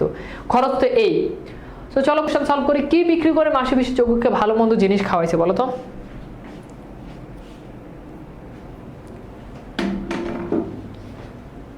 কি বিক্রি করে মাসি পিসি যোগুকে ভালো মন্দ 10টা জিনিস খাওয়াইছে বলো তো? কি বিক্রি করে মাসি পিসি যোগুকে ভালো মন্দ 10টা জিনিস খাইয়েছে বলো? সহপাঠ কবে পড়াবেন? আগে মূল পাঠ পড়াই রে বাবা, তারপর পড়াবো। তোর হচ্ছে কি ছাগল, তোর কি ছাগল। হ্যাঁ, আচ্ছা এরপরের কোশ্চেনটা দেখো, যোগু কিসের জন্য মামলা করবে বলে কৈলেশকে জানিয়েছে? সম্পত্তির জন্য, বউ নেবার জন্য, মাসি পিসির অন্যায় দখলদারিত্ব অবসানের জন্য, তারপর হচ্ছে জায়গা জমির জন্য, কোন কারণে সে মানে মামলা করবে বলে জানিয়েছে? তাহলে উত্তর হচ্ছে কি বলতো? উত্তর হচ্ছে বউ নেওয়ার জন্য। ওকে, সে তার বউকে নিতে চায়, এই জন্য সে মামলা করবে। এরপর দেখো আল্লাদির বাবা ভাই, হ্যাঁ আল্লাদির বাবা মা ভাই কোন রোগে আক্রান্ত হয়ে মারা গেছে? যক্ষা, কলেরা, ডায়রিয়া, আমাশয়, কি হবে বলো তো? উত্তর হচ্ছে কি বলতো? এই যে কলেরা। এটা কিন্তু খুব ইম্পর্টেন্ট একটা এমসিকিউ। ওকে, এরপর দেখো বছরের পর বছর কিছু তাদের পুঁজি পর্যন্ত হয়েছিল দুজনে, অর্থাৎ মাসে বেশি তারা বছর পর বছর এরকম কাজ করে কিছু টাকা তারা জমাইছিল। রূপোর টাকায় আধুলি শিকি, অর্থাৎ রূপের টাকা আধুলি শিকি মানে কি? দেখো এখানে ব্যাখ্যা দেওয়া আছে 2 আধুলিতে 1 টাকা, মানে 8 আনা বলি না এরকম। 1 সিকিতে 25 পয়সা আর 4 সিকিতে 1 টাকা, অর্থাৎ ওই যে 25 পয়সা 4 আনা বলি না এরকম আর কি। দুর্ভিক্ষের সময়টা বাঁচবার জন্য তাদের লড়তে হয়েছে সাংঘাতিকভাবে, অর্থাৎ যখন দুর্ভিক্ষ হয়েছে তখন মাসি পিসিকে খুব কষ্ট করে সেই সময়টা তারা আসলে বেঁচে ছিল। আল্লাদির বাপ তাদের থাকার জায়গাটা বরাদ্দ করে খাওয়া ছাঁটাই করে দিয়েছে একেবারে পুরোপুরি, অর্থাৎ আল্লাদির বাপ মাসি পিসিকে শুধু থাকার জায়গা দিয়েছে কিন্তু খাওয়াইতে পারে না। কিভাবে খাওয়াবে? তখন তো দুর্ভিক্ষ চলতেছে, দুর্ভিক্ষে তো নিজেই খাইতে পারে না, কিভাবে খাওয়াবে? আরও তখন বিষম অবস্থায় নিয়ে বাঁচে কি বাঁচে না, তার উপর যোগু লাথির চোটে মর্মর্মে এসে হাজির, অর্থাৎ এমনিতেই খাবার নাই, তার উপর যোগু তার বউয়েরকে নির্যাতন করতো এবং আল্লাদি তখন আবার তাদের কাছে আসছে। এই অবস্থার মধ্যে আল্লাদিকে খাওয়ানোটাই তো কষ্টকর, সেই কথাটাই বলছে এখানে। সে কোন দিক সামলাবে? মাসি পিসির সেবা যত্নে সেবার আল্লাদি অবশ্য বেঁচে গিয়েছিল, তার বাপ মাও সেটা স্বীকার করেছে, অর্থাৎ সেই দুর্ভিক্ষের সময় আল্লাদিকে মাসি পিসি অনেক সেবা করছে এবং তাকে সুস্থ করে তুলছে বছরের পর বছর ধরে, তাদের পুঁজি পর্যন্ত, এটা তো বললামই। আচ্ছা, এরপর দেখো, শহরের বাজারে গিয়ে তরি তরকারি ফলমূলের দাম চৌড়া, গা থেকে কিনে যদি বাজারে গিয়ে বেঁচে আসা যায় তারা কিছু রোজগার হবে। একা মাসি ভরসা হয় না, শালতি বেয়ে অত দূর যাওয়া আসা করতে তার দ্বারা হবে না। অর্থাৎ মাসি তারা চিন্তা করে যে তারা গা থেকে, গা মানে হচ্ছে গ্রাম, গ্রাম থেকে তারা বিভিন্ন সবজি এগুলো নিয়ে যাবে, ফলমূল এগুলো নিয়ে শহরে গিয়ে সেগুলো বেশি দামে বিক্রি করবে। তো মাসি এটা একলা এত দূর নৌকা বেয়ে কি করবে? শহরে গিয়ে বিক্রি করবে, এই সাহস আসলে মাসির হয় না। পিসি রাজি হয়েছিল, তাতে কিছু হবে না হবে ভগবান জানে, কিন্তু যদি হয় তবে রোজগারের একটা নতুন উপায় মাসি পেয়ে যাবে, আর সে পাবে না তা কি হয়? তাকে অন্য কারোর সঙ্গে হয়তো মাসি বন্দোবস্ত করবে। অর্থাৎ পিসি যদি রাজি না হতো তাহলে মাসি হয়তো অন্য কারোর সাথে গিয়ে একসাথে এই কাজটা করতো, শহরে গিয়ে তরি তরকারি বিক্রি করতো, কিন্তু পিসি রাজি হয়েছিল। তা কি পারে পিসি ঘুরতে দিতে? অর্থাৎ পিসি তো সেটা পারে না। সেই থেকে শুরু হয় গৃহস্থের, গৃহস্থের মানে হচ্ছে যে গৃহস্থ, মানে ঘরে বানানো, নিজেরা অনেক সময় নিজেরা ঘরে কি ঘরে নিজেরা বা নিজের বাড়িতে যে শাকসবজি ফলাই সেটার কথা বলছে। বাড়তি শাকসবজি ফলমূল নিয়ে মাসি পিসি শালতি বেদ শহরের বাজারে গিয়ে বেঁচে আসে। গায়ের বাবু বাসিন্দারাও নগদ পয়সার জন্য বাগানে জিনিস বেচতে দেয়, অর্থাৎ গায়ের যে বাবু বাসিন্দা আছে তারাও হচ্ছে কি এই জিনিসগুলো তারা কি করতে দেয়? বিক্রি করতে দেয়। কেন বিক্রি করতে দেয়? ওই যে কেন বিক্রি করতে দেয়? কারণ ওই যে তারা বেশি দামে নগদ টাকা পায়, নগদ টাকা পেলে তারাও বিক্রি করতে দেয়, আর মাসি পিসি সেগুলো নিয়ে শহরে গিয়ে বিক্রি করে। মাসি পিসির ভাব ছিল আগেও, অবস্থা এক, বয়স সমান, এক ঘরে বাস, পরস্পরের কাছে সুখ দুঃখের কথা ছাড়া আর কাকেই বা বলবে, কেই বা শুনবে। অর্থাৎ মাসি পিসি তারা দুজনেই বিধবা, দুজনেরই স্বামী নাই, তো দুজনের যে অবস্থা সেই অবস্থা একজন আরেকজনের কাছে বলবে, এটা ছাড়া তো তাদের আর কথা শোনারও মানুষ নাই। তবে হিংসা দেশ রেশারেশিও ছিল যথেষ্ট, কোন্দল বেঁধে যেত কারণে অকারণে। অর্থাৎ দুজনের মধ্যে ভালো ভাব ছিল, তবে দুজনের মধ্যে ভালো ভাব থাকলেও দুজন আসলে মাঝে মধ্যে তাদের মধ্যে ঝগড়াও বেঁধে দিত। এরকম দেখবা মেয়েদের মধ্যে, মেয়ে বান্ধবী যত বন্ধু মানে যত ভালো বান্ধবী হোক, দেখবা যে একজনের সাথে আরেকজন এরকম কোন্দল বেঁধে দিত। হ্যাঁ, তো এরকম কিন্তু হয় মেয়েদের মধ্যে। ছেলেদের মধ্যে সাধারণত ছেলে বন্ধুদের মধ্যে হ্যাঁ ঝগড়া হয়, তবে দেখবা যে ঝগড়া, আর মেয়েদের মধ্যে ঝগড়া হবে খুব মানে নাথিং, খুব সিম্পল বিষয় নিয়ে মনে করো ঝগড়া হবে। এইটা তোমাকে স্বীকার করতে হবে যে একটা ছেলে আরেকটা ছেলের সাথে যেই আন্ডারস্ট্যান্ডিং থাকে, অর্থাৎ ছেলেদের মধ্যে বন্ধুত্বের যে বন্ধন থাকে, মেয়েদের মধ্যে কখনোই এটা থাকে না। অ্যান্ড মেয়েদের মধ্যে ভালোবাসা, বান্ধবী কেমন, এটা পরীক্ষার হলে গেলেই যত ভালো বান্ধবী হোক পরীক্ষার হলে একটা আরেকটার দেখাবো না।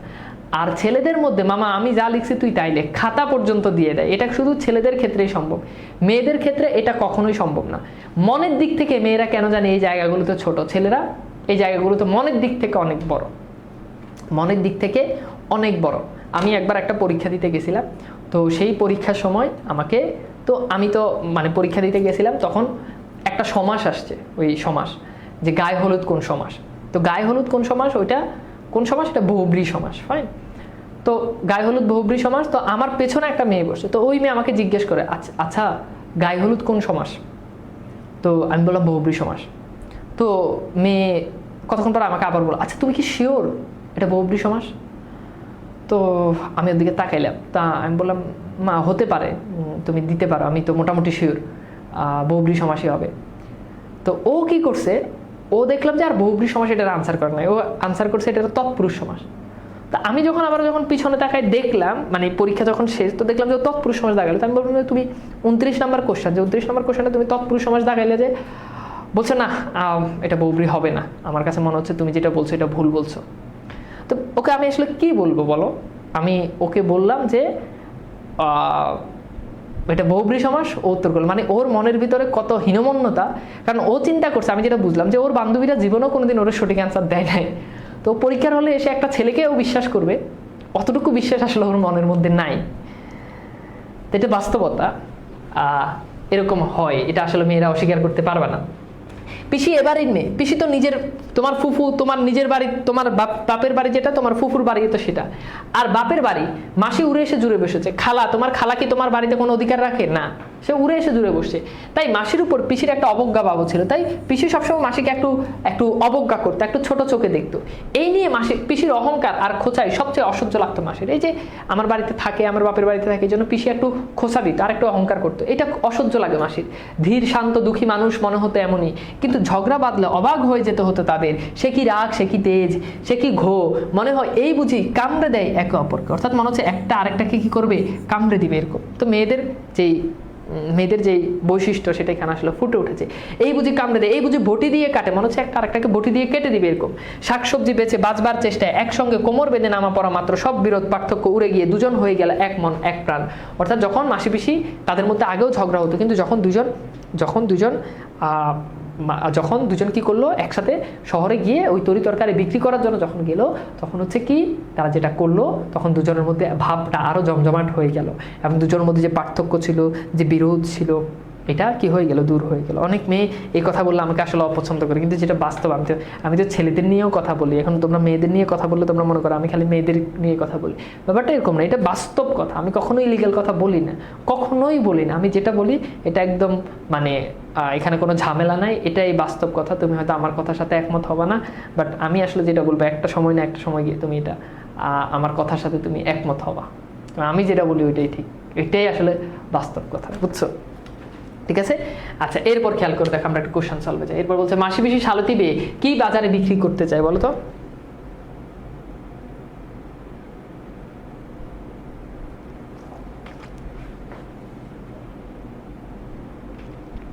বাংলা শিক্ষক বাংলার উত্তর বিশ্বাস করলো, ও তো জানে না।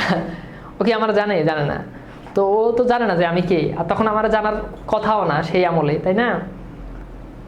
তো সেই আমল থেকেই তো আমি পড়াই। যখন আমি এক্সাম দিচ্ছি তখনও আমি বাংলার টিচার। তো ও তো আসলে জানে না। তো আমার উত্তর না নিয়েও আমি কিন্তু ওকে সরল মনে করি। আমি কিন্তু এটা চিন্তা করি না যে ও আনসার দিলে, আমি সঠিক আনসার দিলে ও বেশি নাম্বার পেয়ে যাবে, এই চিন্তা আমি করি না। আমি ওকে সঠিকটাই বললাম। তো এটার উত্তর কি হবে বলতো? এই যে গৃহস্থের বাড়তি শাকসবজি, অর্থাৎ মানুষ নিজের শাকসবজি যতটুকু দরকার এর বাহিরে বাড়তি যতটুকু হয় ওগুলো হচ্ছে মানুষজন বিক্রি করে দেয়। এরপর কোশ্চেনটা দেখো, পিসি কোন বিষয় মাসির সবচেয়ে অসহ্য লাগতো বলো তো? পিসির কোন বিষয়টা মাসির সবচেয়ে অসহ্য লাগতো? পিসির কোন বিষয়টা মাসির সবচেয়ে অসহ্য লাগতো বলো তো? এই যে অহংকার আর খোঁচা। হ্যাঁ, এটা হচ্ছে রাইট আনসার। দেখছো কিরকম কোশ্চেনগুলো আসে। আচ্ছা, এরপর দেখো আমরা একটু দেখি। এরপর বলছে যে সে মিল জমজমাট হয়ে উঠলো আল্লাদির ঘাড় পড়ায়। অর্থাৎ এই যে দুজনের মধ্যে যখন শাকসবজি বিক্রি করতে গেল, তখন দুজনের মধ্যে ভাবটা বেড়ে গেল। কিন্তু এই ভাবটা আরো অনেক বেশি বেড়ে গেল যখন আল্লাদির দায়িত্ব তাদের উপর যখন পড়ে। নিজের পেট ভরানো শুধু নয়, তাদের দুজনে এখন আল্লাদি আছে, খাইয়ে পরিয়ে যত্নে রাখতে হবে তাদের, শ্বশুর ঘরের কবল থেকে বাঁচাতে হবে। অর্থাৎ এখন খালি আল্লাদিকে খালি খাওয়াইলে পড়াইলে হবে না, এই যে শ্বশুর ঘর আছে তারা যে আল্লাদির উপর নির্যাতন করে, এটা থেকে তাদেরকে বাঁচাতে হবে। গায়ের বজ্জাতদের নজর থেকে সামলে রাখতে হবে, কত দায়িত্ব তাদের। অর্থাৎ শুধু যে স্বামীর ঘর থেকে বাঁচালেই হবে এটা না, গায়ের বজ্জাত যারা আছে, ওই যে আমরা বললাম লাভার বয় গোকুল, তার কথা এখনো আসেনি, একটু পরে আসবে। সেই গোকুল তারা যখনই আল্লাদিকে যখনই তারা দেখতো, তখন আল্লাদিকে দেখলে তারা আল্লাদের মাসি পিসিকে ডেকে নিত, মাসি পিসিকে টাকার অফার করতো যে তোমাকে এত টাকা দিচ্ছে, আল্লাদিকে আমাদের কাছে পাঠিয়ে দাও, বুঝছো? কেন পাঠিয়ে দাও? একটু তাদের সেবা যত্ন করবে এই জন্য আর কি, বুঝছো? তারপর বলছে বাপ মা বেঁচে থাকলে হয়তো আল্লাদিকে হয়তো শ্বশুর বাড়ি যেতে হতো। অর্থাৎ বাবা মা থাকলে সাধারণত মেয়েদেরকে বলে যে যাই হোক জামাই, যাই হোক শ্বশুর ঘর কর, সমস্যা নেই। হ্যাঁ, মাসি পিসি বিশেষ কিছু বলতো না, সন্দেহ। অর্থাৎ মাসি পিসি তখন বলতো না, বাপ মা যাই বলতো তাই হতো, কিন্তু তারা তো এখন নেই। তাই মাসি পিসির সব দায়িত্ব বিনা পরামর্শে আপনা থেকেই তাদের ঠিক হয়েছিল আল্লাদিকে পাঠাবে না। অর্থাৎ তারা একজন আরেকজনের সাথে পরামর্শ করেনি যে আল্লাদিকে কি পাঠাবো, এরকম পরামর্শ না করে তারা সিদ্ধান্ত নেয় যে তারা আল্লাদিকে পাঠাবে না। আল্লাদিকে কোথাও পাঠানোর কথা ভাবতেই তারা পারে না, বিশেষ করে ওই খুনেদের কাছে মানে কি যোগুর কাছে। কখনো মেয়ে তারা পাঠাতে পারে, যাবার কথা ভাবলেই আতঙ্কে পাশুটে হয়ে যায়। অর্থাৎ যখনই যাওয়ার কথা ভাবে তখন আতঙ্কে পাশুটে মানে হচ্ছে ফ্যাকাশে, বিবর্ণ হয়ে যায়, বা কি হয়ে যায়, মলিন হয়ে যায়। ঠিক আছে, মলিন হয়ে যায়। হ্যাঁ, আচ্ছা, এরপর দেখো বাপের ঘর দুয়ার জমি জামাটুকু আল্লাদি বর্তেছে। অর্থাৎ এই যে দেখো যোগু কেন বউ নিতে চায়, কেন বউ নিতে চায় সেই ঘটনা এখানে এবার বলতেছে, খেয়াল করে দেখো। বলতে যে আল্লাদির বাপে যে ঘর দুয়ার জমি জামা যতটুকু আছে সবটুকু আল্লাদির আছে, যেহেতু আল্লাদির এখন এক মেয়ে, ওই জন্য সবকিছু আল্লাদির। যোগুর বউ নেওয়ার আগ্রহ স্পষ্ট। যোগু কেন বউ নিতে চায়? যোগু এই কারণে বউ নিতে চায়, কারণ বউকে যদি নিতে পারে তাহলে ওই যে জায়গা সম্পদ যা যা আছে সবকিছু কার? সবকিছু যোগুর। আমাদের সমাজে একটা রীতি আছে, এক মেয়ে যে তাকে বিয়ে করে, এক মেয়ে বিয়ে করলে শ্বশুরের যত ধন সম্পদ আছে সবকিছু জামাই, মালিককে জামাই।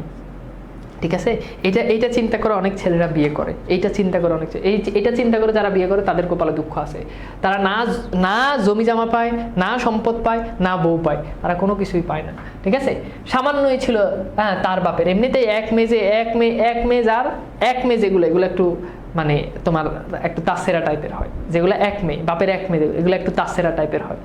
তোমাদের মধ্যে যদি কেউ এক মেয়ে থাকো, আমি খুবই দুঃখিত যে হাসি মুখে এত সুন্দর করে এই সত্য কথাটা বলে ফেলছি, আন্তরিকভাবে দুঃখিত। পবিত্র রমজান মাস চলতেছে, তোমরা মন থেকে ক্ষমা করে দিও, বাট সত্য কথা আমার মুখ দিয়ে এভাবে হাসতে হাসতেই বের হয়ে যায়। তো এরপর দেখো, তারও সে কি মতো ছিল মোটে, বাকি গেছে গোকুলের কবলে। অর্থাৎ আল্লাদির বাপের যে সম্পদ আছে এগুলো তো এখন আল্লাদির কাছে, আল্লাদির উপর, কিন্তু গোকুল আল্লাদির বাপের জায়গা সম্পদ দখল করছে। যেন গোকুল হচ্ছে এই গল্পের খলনায়ক। অনেক সময় খলনায়ক, এটা পরীক্ষাতে আসলে তোমরা অনেকেই বলো যোগু না, খলনায়ক হচ্ছে কে? খলনায়ক হচ্ছে গোকুল। ওকে, তবু মুফতে যা পাওয়া যায় তা যোগুর প্রবল লোভ। অর্থাৎ মুফতে মানে হচ্ছে এমনিতে যে গোকুল দখল করার পরে সামান্য যে একটু সম্পদ আছে, ওই সম্পদটা পেতে চায় কে? গোকুল পেতে চায়। ওই সম্পদটা কে পেতে চায়? গোকুল পেতে চায়। মুফতে যা পাওয়া যায় তার উপরে প্রবল লোভ। খালি ঘরে আল্লাদিকে রেখে কোথাও যাওয়ার সাহস তারা করে না। অর্থাৎ খালি ঘরে তারা আল্লাদিকে রেখে যাবে এই সাহসই তারা কখনো করতে পারে না। হ্যাঁ, দুজন মিলে যেতে হয় কোথাও, আল্লাদিকে তারা সঙ্গে নিয়ে যায়। মাসি বলে, ডরিসনি আল্লাদি। ডরিসনি মানে কি? ভয় পাস না। ঠিক আছে ভাই, সবসময় উচিত কথা বলা ঠিক না। কেন তুমি কি এক মেয়ে নাকি? আমি একমাত্র মেয়ে। দুঃখিত, অনেকে আছে একমাত্র মেয়ে। আমি আসলে ভাবি নাই যে এত একমাত্র মেয়ে থাকবে। এই রোজার মাসে তোমাদেরকে আসলে আমি কষ্ট দিতে চাই না। ডরিসনি আল্লাদি বলছে, ভয় পাস না আল্লাদি, ভয় পাস না। হ্যাঁ, ভাওতা দিয়ে আমাদের দমাবার ফিকির। ভাওতা মানে কি? মানে এই যে মামলার কথা, এই যে ভাওতাবাজি করে এইসব ভংচং বলে আমাদেরকে দমাবার কথা, আমাদেরকে দমাতে চাচ্ছে। নয় কৈলেশকে দিয়ে ওসব বলে মোদের পিসি বলে 2 দিন বাদে ফের আসবে দেখিস জামাই। অর্থাৎ তোর জামাই 2 দিন পর দেখবে যে এমনিতেই চলে আসবে। তখন সুদলালে বলবে, কই না আমি তো ওসব বলিনি কৈলেশকে দিয়ে। তখন দেখবা যে বলবে, কই না আমি তো কৈলেশকে দিয়ে এসব বলি নাই। আমি একটা চা খাইতে পারলে খুব ভালো লাগতো। আমি একটু দেখি চা। এই তন্ময় এদিকে আসো তো।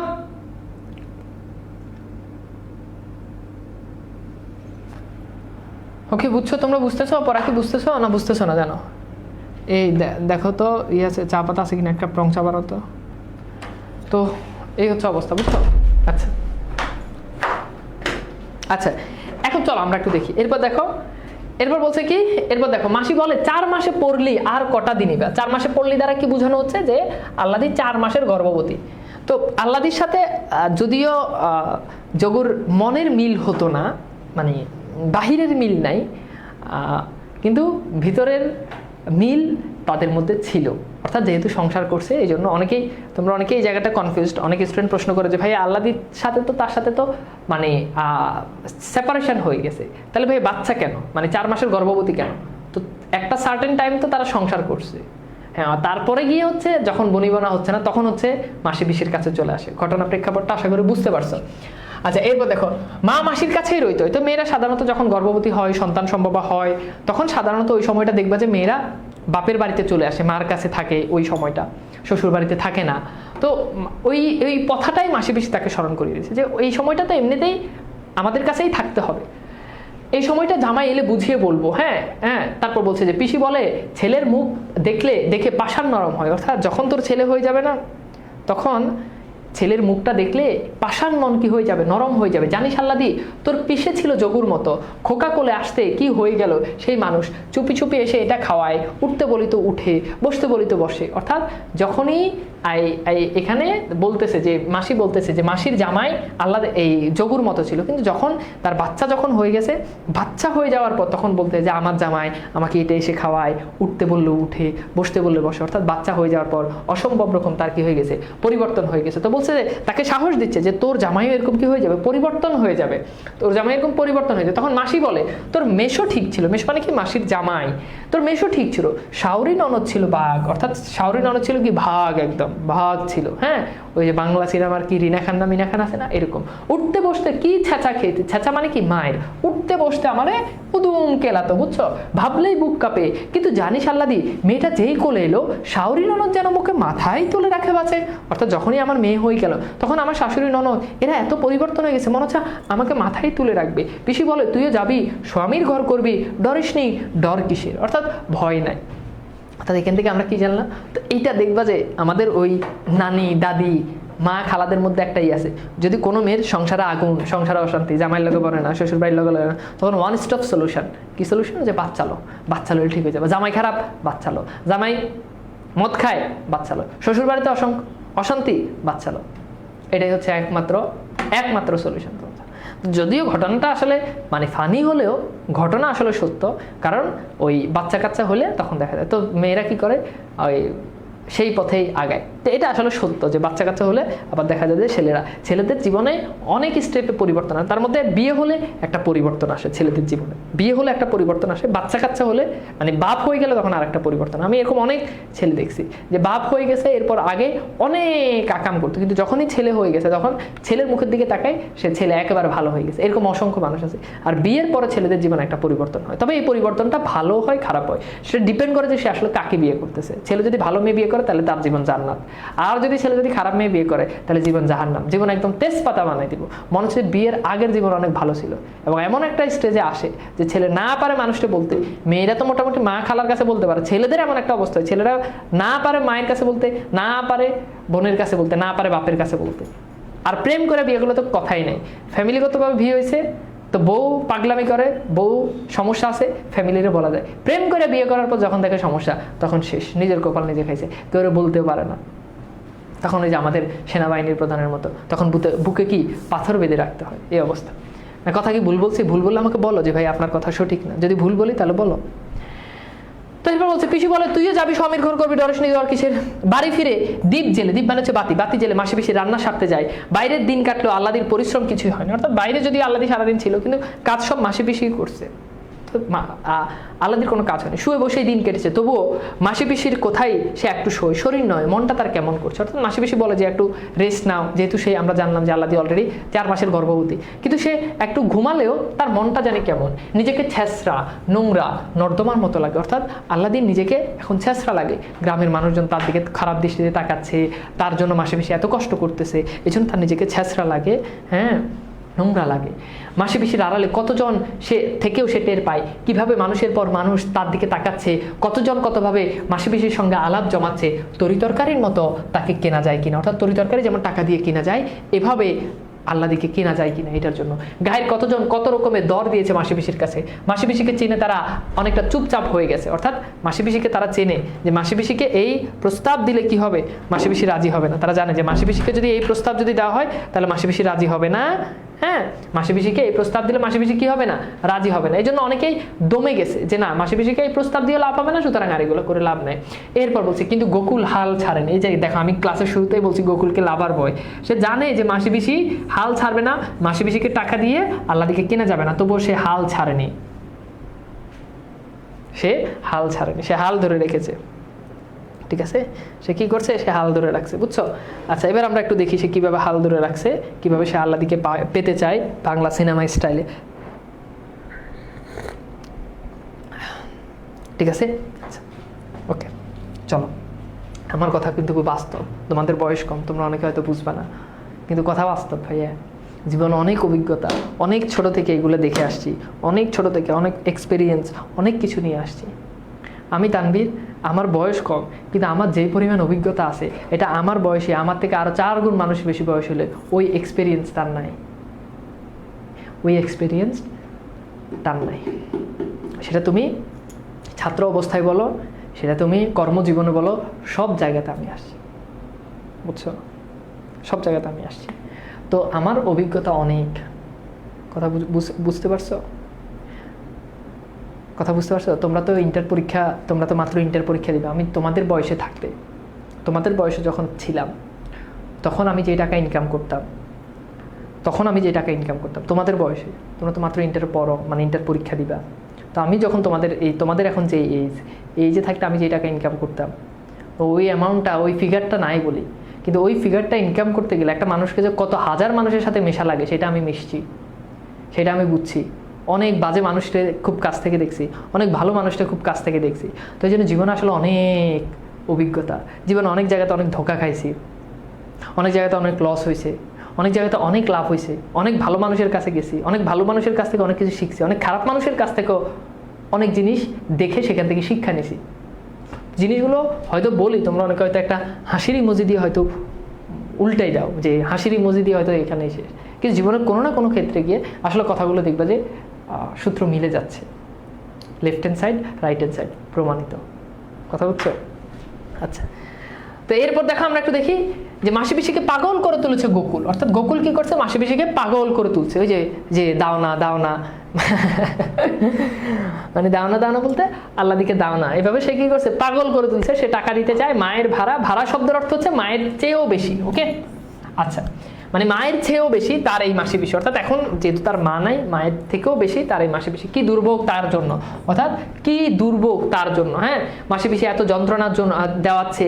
হ্যাঁ, সে না হয় শ্বশুর ঘরে লাঞ্ছনা সইত, যোগুর লাথি খেত, ঈশ্বর তন্দার করে শিউরে উঠে আল্লাদি। অর্থাৎ ঈশ্বর মানে হচ্ছে হালকা, ঈশ্বর শব্দের অর্থ কি, হালকা, আর তন্দ্রা শব্দের অর্থ হচ্ছে ঘুম, অর্থাৎ হালকা ঘুমের ঘরে আল্লাদি এসব চিন্তা করে সে শিউরে উঠে। এক পাশে মাসি, আরেক পাশে পিসি। হ্যাঁ, না থাকলে শুলে কি তার চলবে কোনোদিন, অর্থাৎ এক পাশে মাসি থাকবে, আরেক পাশে পিসি থাকবে, মাসি পিসির মাঝখানে সে না ঘুমালে তার কোনোদিনই হবে না। ওকে, আচ্ছা, এতটুকু পর্যন্ত কি বুঝছো? এতটুকু পর্যন্ত কি বুঝতে পারছো? আমাকে একটু বলো তো।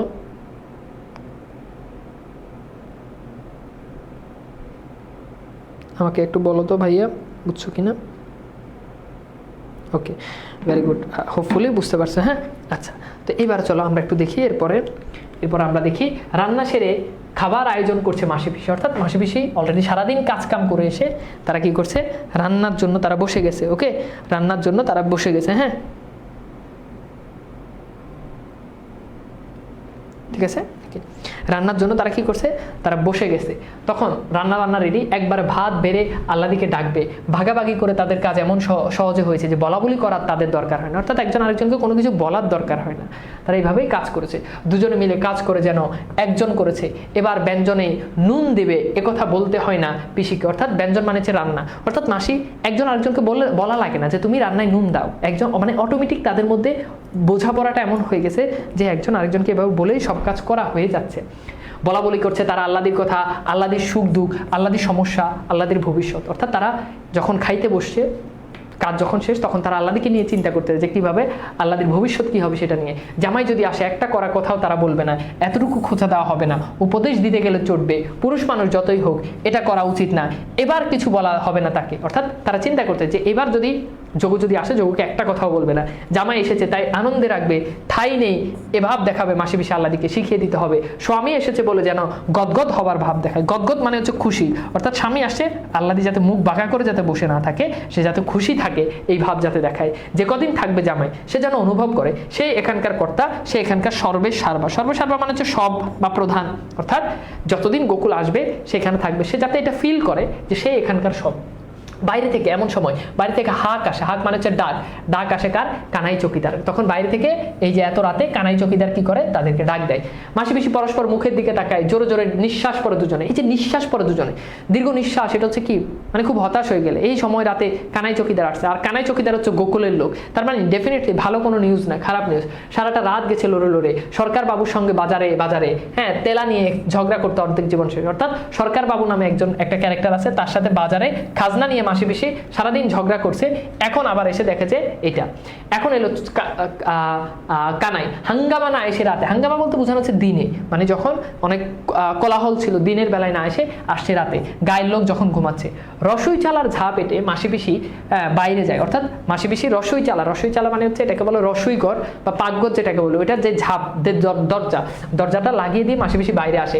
শুল্কপক্ষের একাদশী উপোস করেছে তারা, অর্থাৎ যে আমরা যেমন রোজা রাখি তারা এরকম শুল্কপক্ষের একাদশীতে থেকে কি করে, উপোস থাকে। দুজন গতকাল, আজ দ্বাদশী, জ্যোৎস্না বেশ উজ্জ্বল। দ্বাদশীতে সাধারণত জ্যোৎস্না অনেক বেশি উজ্জ্বল হয়, রাতটা অনেক বেশি আলোকিত থাকে।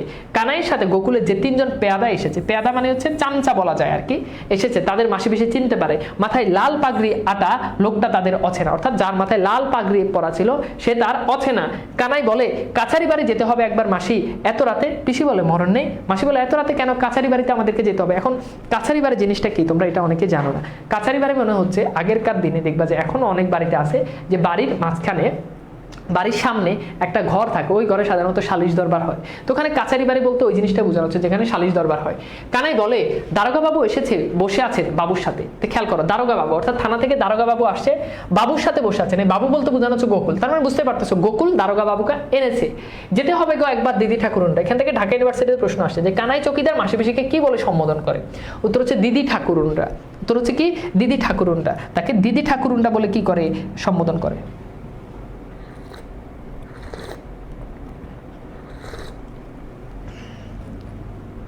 চা মানে চা না থাকলে বুঝছো যে আমাদের কি হতো, আমি মাঝে মাঝে চিন্তা করি, মানে খুব আমি মানে রং চা, দুধ চা না, রং চা আমি খুবই পছন্দ করি। অ্যান্ড এটা আমার খুব পছন্দের জিনিস। এটা খাইতে আমি যখন ক্লাস নিই তখন আমি এটা মানে রং চা খাই, কারণ রং চা খেলে তখন শরীরে একটা হিট চলে আসে, বুঝছো। তো তোমাদের আমি তো এত ডেডিকেটেড যে আমি আসলে কি মানে তোমার চা মানে ক্লাসে চাই খাইতে পারি না। দেখো এই যে চাটা কিন্তু এখন খাইতেই পারিনি।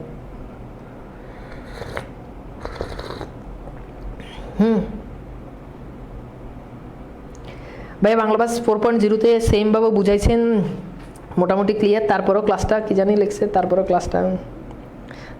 ক্লাসটা তোমরা যারা আমার বাংলা বাস কোর্সে যারা ছিল তারা জানো যে বাংলা বাস কোর্সে আমি কত ধরে ধরে পড়াইছি, এবং তোমাদের পাওয়ার প্লেতেও কিন্তু এর থেকে আরও চেষ্টা করি যে আরও আপডেট, প্রতিদিনই যাতে আপডেট করে যাতে পড়াইতে পারে, ভালোভাবে যাতে পড়াইতে পারে, বুঝছো। তো আমি চেষ্টা করি সবসময়, জানি না আসলে কতটুকু পারি তোমাদেরকে। তো আমি সবসময় চেষ্টা করি যে একটু তোমাদেরকে, দেখো সাহিত্য জিনিসটা হচ্ছে কি, সাহিত্য হচ্ছে ফিল করে পড়ার বিষয়, এটা অনুভব করতে হবে তোমাকে। এখানে আমার এই ক্লাস করলে তুমি মাসি বেশি গল্পে একদম যা প্রশ্ন আসবে তুমি তাই পারবা, ব্যাপারটা এরকম না। আমার ক্লাস করলেই তুমি এ প্লাস পাবা, তাও এরকম না। মানে ফ্যাক্ট হচ্ছে তুমি আমার ক্লাস করলে তুমি জিনিসটা ফিল করতে পারবে। আমি তোমাকে অ্যাটলিস্ট এটা বলতে পারি, তুমি মাসি বেশি গল্পে এর আগে অনেক কলেজে পড়ছো, অনেক ভাইদের কাছে পড়ছো, হয়তো ভালো পড়াইছো অনেক, কিন্তু ওই যে সাহিত্যটা যে আসলে ফিল করার যে ব্যাপারটা আছে না, ওই ব্যাপারটা আসলে আসে না সবসময়, সব জায়গা থেকে এটা পাওয়াও যায় না। তো আমি ওই জায়গাটাতেই টাচ করার জন্য চেষ্টা করি যে সাহিত্যটা আসলে আমাদেরকে ফিল করে পড়তে হবে। সাহিত্য আমাদেরকে কেন বই ধরে ধরে পড়তে হবে, আমরা সাহিত্য পড়ে পড়ে শুনে শুনেই আমরা সাহিত্যগুলো পড়বো, নিজ থেকেই সাহিত্যটা পড়বো। এটা পড়ার মধ্যে মজা। মাসি বেশি এতদিন খালি শুনে আসছি একটা গল্প, বাট এই গল্পের ভিতরে আসলে কি আছে, কোন লাইনটা দ্বারা আসলে কি বোঝানো হয়েছে, তৎকালীন আসলে সমাজ ব্যবস্থাটা কেমন, সে সম্পর্কে আমরা একটা আইডিয়া পাই, এবং এইটাই আমাদের জন্য ইম্পর্টেন্ট। ঠিক আছে, আচ্ছা। তো এরপর বলছে যে বেঁধে নিয়ে যাওয়ার হুকুম আছে। তখন কানাই বলে যে তোমরা যদি না যাও তাহলে তোমাদেরকে বেঁধে নিয়ে যেতে বলছে। মাসি পিসি মুখে মুখে তাকায়। হ্যাঁ, পথের পাশে ডোবার ধারে কাঁঠাল গাছের ছায়ায় 3 জন ঘুট মেরে বসে আছে, স্পষ্ট দেখতে পেয়েছে মাসি পিসি এটা দেখতে পাইছে যে কাঁঠাল গাছের নিচে, এখান থেকেও ঢাকা ইউনিভার্সিটির প্রশ্ন আসছে যে 3-4 জন যে বসে আছে তারা কাঁঠাল গাছের নিচে বসে আছে। ওরা যে গায়ের গুন্ডা, সাধু, বৈদ্য, ওসমান, তাদের সন্দেহ নেই। অর্থাৎ গায়ের যে গুন্ডা আছে, সাধু, বৈদ্য, এটা মাসি পিসি বুঝতে পারছে। বৈদ্যের ফেটি, এখানে হচ্ছে বৈদ্য, দেখে এই যে বৈদ্যের ফেটি বাঁধা বাবরি চুলওয়ালা মাথাটার ফাঁকে জ্যোৎস্না পড়ে, অর্থাৎ কাপড়ের একটা পটি বাঁধা, এই পাটি বাঁধা এটা বৈদ্যের চুলে ছিল আর কি, বা মাথায় ছিল। তারপর বলছে তারা যাবে কাছারি বাড়িতে কানাই আর পেয়াদা কনস্টেবলের সঙ্গে, ওরা এসে আল্লাদিকে নিয়ে যাবে। অর্থাৎ এইবার ঘটনা বুঝতে পারছো যে কেন কানাই আসছে। কানাই মাসি পিসিকে কাছারি বাড়িতে নিয়ে যাবে, আর ওই যে 3 জন কাঁঠাল গাছের নিচে যে 3-4 জন বসে আছে, ওরা আল্লাদিকে ধরে লাভার বয় গোকুলের কাছে কি করবে, ট্রান্সফার করে দেবে। গোকুল যখন দেখছে যে টাকা দিয়ে মাসি পিসিকে কেনা যাচ্ছে না, তখন সে জোর করে ভালোবাসা আদায় করবে, যে বাংলা সিনেমার মতো। বাংলা সিনেমার মতো। তো এই অবস্থা আর কি। মাসি পিসি বলে মোদের একজন গেলে হবে না কানাই, বলছে আমরা একজন যাই। পিসি বলে আমি যাই, চলো। কর্তা ডেকেছে 2 জনকে। তখন কানাই বলে যে তোমাদের 2 জনকে ডাকছে। মাসি পিসি 2 জনে আবার তাকায় মুখে মুখে। মাসি বলে কাপড়টা ছেড়ে আসি কানাই, অর্থাৎ আমি কাপড়টা পরিবর্তন করে আসি, ছেড়ে আসি, এটা বুঝাচ্ছে। তো চলো আমরা একটু কোশ্চেন সলভ করি। আল্লাদির বাপের বেশিরভাগ সম্পদ কে দখল করেছে বলো তো? আল্লাদির বাপের বেশিরভাগ সম্পদ কে দখল করেছে?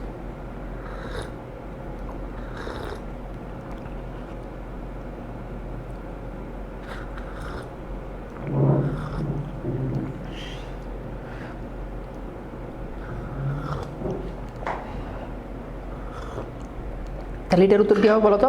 এটার উত্তর হচ্ছে গোকুল। হ্যাঁ, আচ্ছা, তাহলে এর উত্তর হচ্ছে এই যে বি, গোকুল। হ্যাঁ, গুড।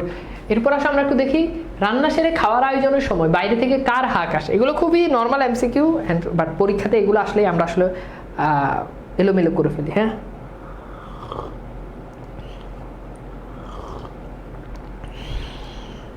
বাইরে থেকে হাঁক আসে কার? উত্তর হচ্ছে কার? বাইরে থেকে হাঁক আসে কানাই চকিদারের। হ্যাঁ, কার বলতো? কানাই চকিদারের। কার বলতো? কানাই চকিদারের। হ্যাঁ, কার বলো? কানাই চকিদার। ওকে, আচ্ছা, এরপর খেয়াল করে দেখো, এরপর হচ্ছে এরপর কোশ্চেনটা দেখো যে ডোবার ধারে কাঁঠাল গাছের ছায়ায় কতজন ঘুপটি মেরে বসে আছে? কতজন? এটা খুব ইম্পর্ট্যান্ট এমসিকিউ কিন্তু। দেখবা যে বোর্ডে, মানে বোর্ড পরীক্ষা দিতে যাও, কলেজে টেস্ট পরীক্ষা দিতে যাই দিতে যাও, এগুলো দেখবা যে এই এমসিকিউগুলো পরীক্ষাতে অনেক বেশি কমন চলে আসছে।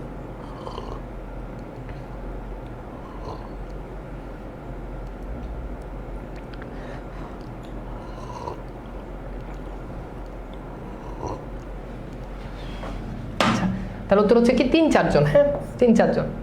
আচ্ছা, এরপর দেখো পিসি বলে হাত ধুয়ে আসে, অর্থাৎ মাসি বলছে যে ঠিক আছে আমি কাপড়টা ছেড়ে আসি, আর পিসি বলছে ঠিক আছে আমি হাতটা ধুয়ে আসি, ১ দণ্ড লাগবে, একটু সময় লাগবে। তাড়াতাড়ি ফিরে এসে তারা, মাসি নিয়ে আসে বটি হাতে আর পিসি হাতে নিয়ে আসে রামদার মতো মস্ত বড় কাটারি। এখানে খুব গুরুত্বপূর্ণ, মাসি এবার হাতে করে একদম বটি নিয়ে আসে, আর পিসি নিয়ে আসে কি রামদার মতো মস্ত বড় এক কাটারি। হ্যাঁ, এটা হচ্ছে কাটার অস্ত্র আর কি, এটা নিয়ে আসে। মাসি বলে কানাই কর্তাকে বলো মেনুক এত রাতে কাছারি বাড়িতে যেতে লজ্জা করে। লজ্জা মানে কি? লজ্জা, কালকে সকালে যাব। পিসি বলে এত রাতে মেনুককে কাছারি বাড়িতে ডাকতে কর্তার লজ্জা করে না কানাই? অর্থাৎ কেন এত রাতে ডাকছে, লজ্জা করে না? কানাই ফুঁসে উঠে, না যদি যাও ঠাকুরুন্ডা ভালোই ভালোই, ধরে বেঁধে টেনে হিচড়ে নিয়ে যাওয়ার হুকুম আছে কিন্তু বলে রাখলাম। মাসি বাটিটা বাড়িয়ে ধরে দাঁত কামড়ে বলে বটে, ধরে বেঁধে টেনে হিচড়ে নিয়ে যাবে, এসো কে এগিয়ে আসবে, এসো বটির এক কোপে গলা ফাঁক করে দেবো। তো বলতেছে কি যে আমাদেরকে ধরে বেঁধে নিয়ে যাবে, আসো, কে আসবে আসো, এক কোপে কি করব, গলা শরীর থেকে নামাই দিব। তো ঘটনা অনেকটা এরকম আর কি, ঘটনা অনেকটা এইরকম ঘটনা অনেকটা এইরকম, ঘটনা অনেকটা এইরকম, বুঝছো?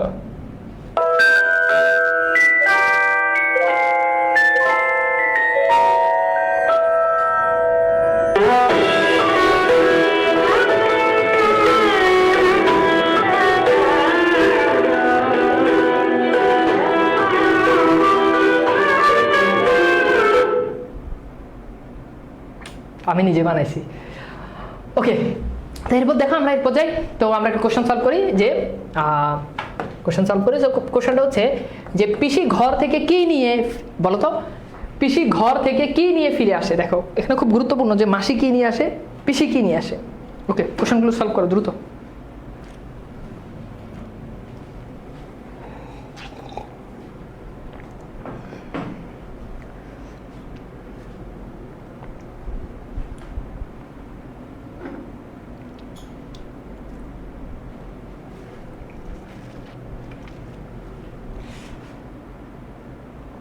তাহলে কি দেখো, মাসি কি নিয়ে আসে, পিসি কি নিয়ে আসে, খুব ইম্পর্টেন্ট, একটু ভালো করে খেয়াল করো জিনিসগুলো, জিনিসগুলো একটু ভালো করে খেয়াল করো। দেখো এই যে এখানে কিন্তু আবার বলতেছি যে মাসি নিয়ে আসে বটি, মাসি কি নিয়ে আসে বটি, আর পিসি নিয়ে আসে কি কাটারি। খুব ইম্পর্টেন্ট, অ্যান্ড এটা তোমাদেরকে একদম মুখস্থ করে ফেলতে হবে। মাসি নিয়ে আসে বটি আর পিসি নিয়ে আসে কি কাটারি। তাহলে যেহেতু এখানে কার কথা বলছে বলো তো ভাইয়া, যেহেতু এখানে কার কথা বলছে বলো তো, যেহেতু এখানে পিসির কথা বলছে, তাহলে উত্তর হচ্ছে কাটারি। ঠিক আছে, এখন কাটারিটা কিসের মতো? কাটারিটা রামদার মতো, নট রামদা, রামদার মতো কাটারি। ব্যাপারটা বুঝতে পারছো? আচ্ছা, তাহলে উত্তর হচ্ছে কি কাটারি। আচ্ছা, এরপর দেখো পিসি বলে আয়না বজ্জাত হারামজাদা এগিয়ে আয়না, কাটারির কোপে গলা কাটি দু একটার, অর্থাৎ তোদের দুই একটার গলা কাটারির কোপে কেটে ফেলি। ঠিক আছে, তারপর বলছে দু পা এগোয় তারা ধীরে বড়ে, অর্থাৎ কানাই এবং তার লোকজন 2 পা এভাবে আগায়, কিন্তু খুব ভয় পেয়ে পেয়ে তারা আগায়। মাসি পিসির মধ্যে ভয় লেশটুকু না দেখে সত্যি তারা খানিকটা ভেবাচাকা খেয়ে গেছে, অর্থাৎ মাসি পিসির মধ্যে কোনো ভয় নেই। মারাত্মক ভঙ্গিতে বটিয়া দাও উঁচু হয় মাসি পিসির। মাসি বলে শোন কানাই, এ কিন্তু এর কি নয়, অর্থাৎ এটা কিন্তু মজা না, আর কি না, তোমাদের সাথে মোরা মেনুক পারবো না জানি, কিন্তু 2-1টাকে মারবো, জখম করবো ঠিক। হ্যাঁ, তোমাদের সাথে হয়তো আমরা পারবো না, কিন্তু তোমাদের 2-1টার হাতে পায়ে কোপ দিতে পারবো, এটা তো অ্যাটলিস্ট পারবো। পিসি বলে মোরা নয় মরবো। তারপর বিনা পরামর্শে মাসি পিসি হঠাৎ গলা ছেড়ে দেয়। গলা ছেড়ে দেয় মানে কি? ডাক দেয়। গলা ছেড়ে দেয়, দ্যাট মিনস কি বলতো? দ্যাট মিনস ডাক দেয়। প্রথমে শুরু হয় মাসি, তারপর যোগ দেয় পিসি। আশেপাশে যত বাসিন্দা আছে সকলের নাম ধরে গলা ফাটিয়ে তারা হাঁক দেয়। ও তখন তারা আশেপাশে তাদের যে বাসিন্দারা আছে তাদেরকে ডাক দেয়, ও বাবা ঠাকুর, ও ঘোষমশাই, ও জনার্দন, ওগু কানুরমা, বিপণী, বংশী, এই নামগুলো ধরে তারা কি করে, তারা ডাক দেয়। কানা অদৃশ্য হয়ে যায় দলবল নিয়ে। এই যে যখন আশেপাশে মানুষদেরকে যখন ডাক দেয়, তখন কানাই তার দলবল নিয়ে একেবারে চলে যায়। হাঁকাহাঁকি ডাকাডাকি শুরু হয়ে যায় পাড়ায়, অনেকেই ছুটে আসে, কেউ ব্যাপার অনুমান করে ঘরের জানালা দিয়ে উকি দিয়ে বাইরে বেরোয়, অর্থাৎ অনেকেই চলে আসে, আবার কেউ জানালা দিয়ে দেখে যে কি হয়েছে। এই হট্টগোলের পর আরও নিঝুম, আরও থমথমে মনে হয় রাত্রিটা। আল্লাদিকে মাঝখানে নিয়ে শুয়ে ঘুম আসে না মাসি পিসির চোখে। বিপদে পড়ে হাঁক মানে কি ডাক দিলে পাড়ায় এত লোক ছুটে আসে, এমনভাবে পান খুলে, এতখানি জ্বালার সঙ্গে নিজেদের মধ্যে খোলাখুলিভাবে গোকুল আর দারোগা বেটার 14 পুরুষ উদ্ধার হয়, সাহস পায়, জানা ছিল না মাসি পিসি। অর্থাৎ মাসি পিসি কি করে, মাসি পিসি ডাক দেয় যে মানে মাসি পিসি কল্পনাও করতে পারে না যে গ্রামে বিপদে পড়ে ডাক দিলে এত মানুষ কি করে চলে আসে। তারা হাঁক ডাক শুরু করেছিল খানিকটা কানাইদের ভরকে দেওয়ার জন্য, এত লোক এসে পড়বে আশা করিনি, তাদের জন্য যতটা না, গোকুল আর দারোগার উপর রাগের জ্বালায় যেন ওদের ঘর থেকে বেরোয়। অর্থাৎ ওই মানুষগুলো মনে হচ্ছে মাসি পিসির জন্য আসে নাই, গোকুল আর কানাই এরা গ্রামের মানুষকে এতটা নির্যাতন করছে যে তাদের নির্যাতনে অতিষ্ঠ হয়ে মনে হচ্ছে গ্রামবাসী বের হয়ে আসছে। কেমন একটা স্বস্তি বোধ করছে মাসি পিসি, বুকের মধ্যে নতুন জোর পায়। অর্থাৎ গ্রামবাসী যখন এত মানুষ যখন চলে আসে তখন তারা নতুন একটা জোর পায়। পিসি বলে, তাই ভাবছিলাম মেয়েটাকে কুটুম বাড়িতে সরিয়ে দেওয়া সোনাদের ঘরে মাঝরাতে আগুন ধরিয়ে দিয়েছিল। অর্থাৎ এখানে একটা ক্যারেক্টার আছে, তার নাম হচ্ছে সোনা। তাদের ঘরে কি করছে, একবার আগুন ধরে দিয়েছিল। অর্থাৎ তারা তাদের মেয়েদেরকে কুটুম বাড়িতে সরাই দিয়েছে, এই জন্য প্রতিপক্ষ শত্রুপক্ষ তাদেরকে আগুন ধরাই দিয়েছে। খানিকটা চুপচাপ দুজনে। মাসি বলে, সজাগ রইতে হবে রাতটা, অর্থাৎ রাতটা জেগে থাকতে হবে। পিসি বলে, তাই ভালো, কাঁথা কম্বল চুবিয়ে রাখি জলে, কি জানি কি হয়। অর্থাৎ তারা কাঁথা কম্বল কেন চুবিয়ে রাখবে, এই ভালো করে খেয়াল করো। এইভাবে পড়ানোর পরে যদি না পারো তাহলে দুনিয়ার কোনো জায়গাতে গিয়ে তুমি পারবা না। হাতে সময় কম, তোমাদের এসএসসি পরীক্ষা তো খুব সামনে, তাই না? হাতে সময় কম। আমি ক্লাসে যেভাবেই পড়াই, বাট একটা জিনিস আমি এনশিওর করি, সেটা হচ্ছে যেভাবে তোমার পরীক্ষায় প্রশ্ন আসলে অ্যাটলিস্ট তুমি একটা ভালো নাম্বার তুমি তুলতে পারবা। তোমরা যারা আমার একাডেমিক কোর্সে ছিলে তোমরা জানো যে আমার পড়ানোর প্রতি আমি কতটা ডেডিকেটেড। তো আমি সবসময় এটা চেষ্টা করি যে আমার ক্লাস করে তুমি ভালো লাগবে সেটা ঠিক আছে, বাট সেটার সাথে সাথে আরেকটা জিনিস যাতে তোমার যাতে কাজে লাগে, পরীক্ষা যাতে আসলে অ্যাটলিস্ট নিজের মতো করে সিকিউগুলো যাতে, এই যে কথাগুলো যে একটা গল্প পড়াইতে গেলে প্রাসঙ্গিক অনেকগুলো ঘটনা টেনে আনি, এটা তোমার সিকিউ লেখার ক্ষেত্রে অনেক বেশি হেল্প হবে। এটা তুমি কল্পনা, এটা তোমার কাছে জাস্ট মজা মনে হতে পারে, বাট এটা সিকিউ লেখার ক্ষেত্রে তোমার অনেক বেশি, যখন তোমাকে বর্তমান পরিস্থিতির সাথে উদ্দীপকের সাথে যখন তোমাকে মিলাতে বলবে আরেকটা ক্যারেক্টার দিয়ে, তখন এটা অনেক বেশি হেল্প হবে। তো সিকিউটা হচ্ছে মানে সৃজনশীল মানে কি, সৃষ্টিশীল, নিজে তৈরি করতে হবে। ওটা ওই না লেকচার বই, পাঞ্জাবি বই, রয়্যাল বই থেকে মুখস্থ করো, দরকার নাই। এটা নিজে তৈরি করতে হবে, এই তৈরি করার সৃজনশীলটা তোমার মধ্যে তৈরি করতে হবে। ওকে, আচ্ছা।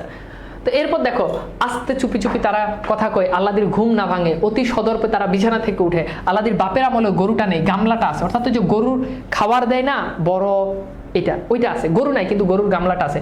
খরা থেকে জল, খরা বলতে বোঝানো হচ্ছে কলস থেকে জল ঢেলে, হ্যাঁ, মোটা কাঁথা আর পুরনো ছেঁড়া কম্বল চুবিয়ে রাখে। আচ্ছা, তারা কেন কাঁথা কম্বল চুবিয়ে রাখে? অর্থাৎ তাদের ঘরে যদি গোকুল যদি আগুন ধরিয়ে দেয়, গোকুল কানাই এরা যদি আগুন ধরিয়ে দেয়, তাহলে এই কাঁথা কম্বল, ভেজা কাঁথা কম্বল দিয়ে তারা কি করবে, তারা ঘরে আগুন নেভাতে পারবে।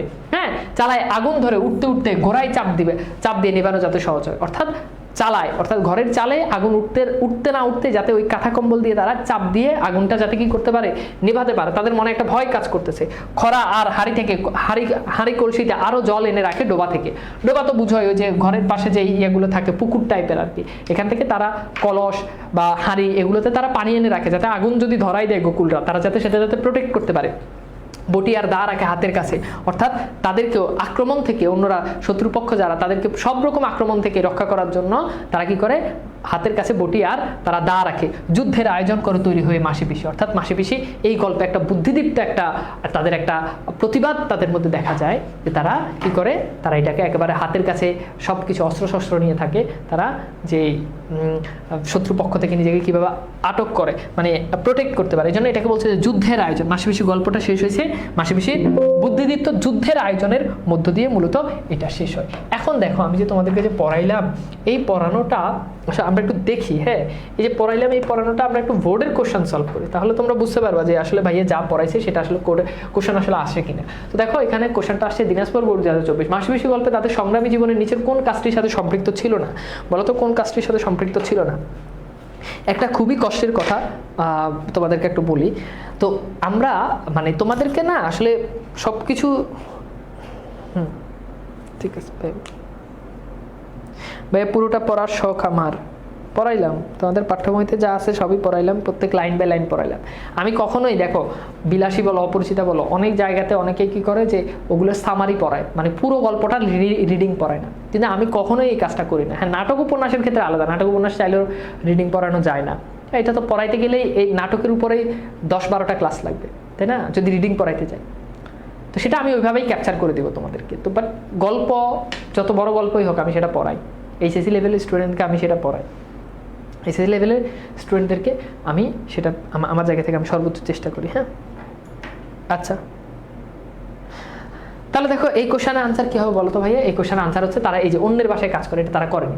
তো এটা দেখো এটা আসছে দিনাজপুর বোর্ড 2024, লিপির অনুমতি ছাড়া তার স্বামী, এখানে আসো যে লিপি নামে আমরা একটা ক্যারেক্টার পাই, লিপির অনুমতি ছাড়া তার স্বামী নিশাম দ্বিতীয় বিবাহ করে, অর্থাৎ লিপির অনুমতি নাই তার স্বামী কি করে দ্বিতীয় বিবাহ করে। তো এটা দ্বিতীয় বিবাহ করা ইসলামে বৈধ, এটা খারাপ কিছু না, কিন্তু কথা আছে যে তোমরা ছেলেরা যে 4 বিয়ে করবা এটা বলে যে তোমরা যে চিল্লাও যে তোমরা 4টা বিয়ে করবা, কয়টা বিয়ে করবা?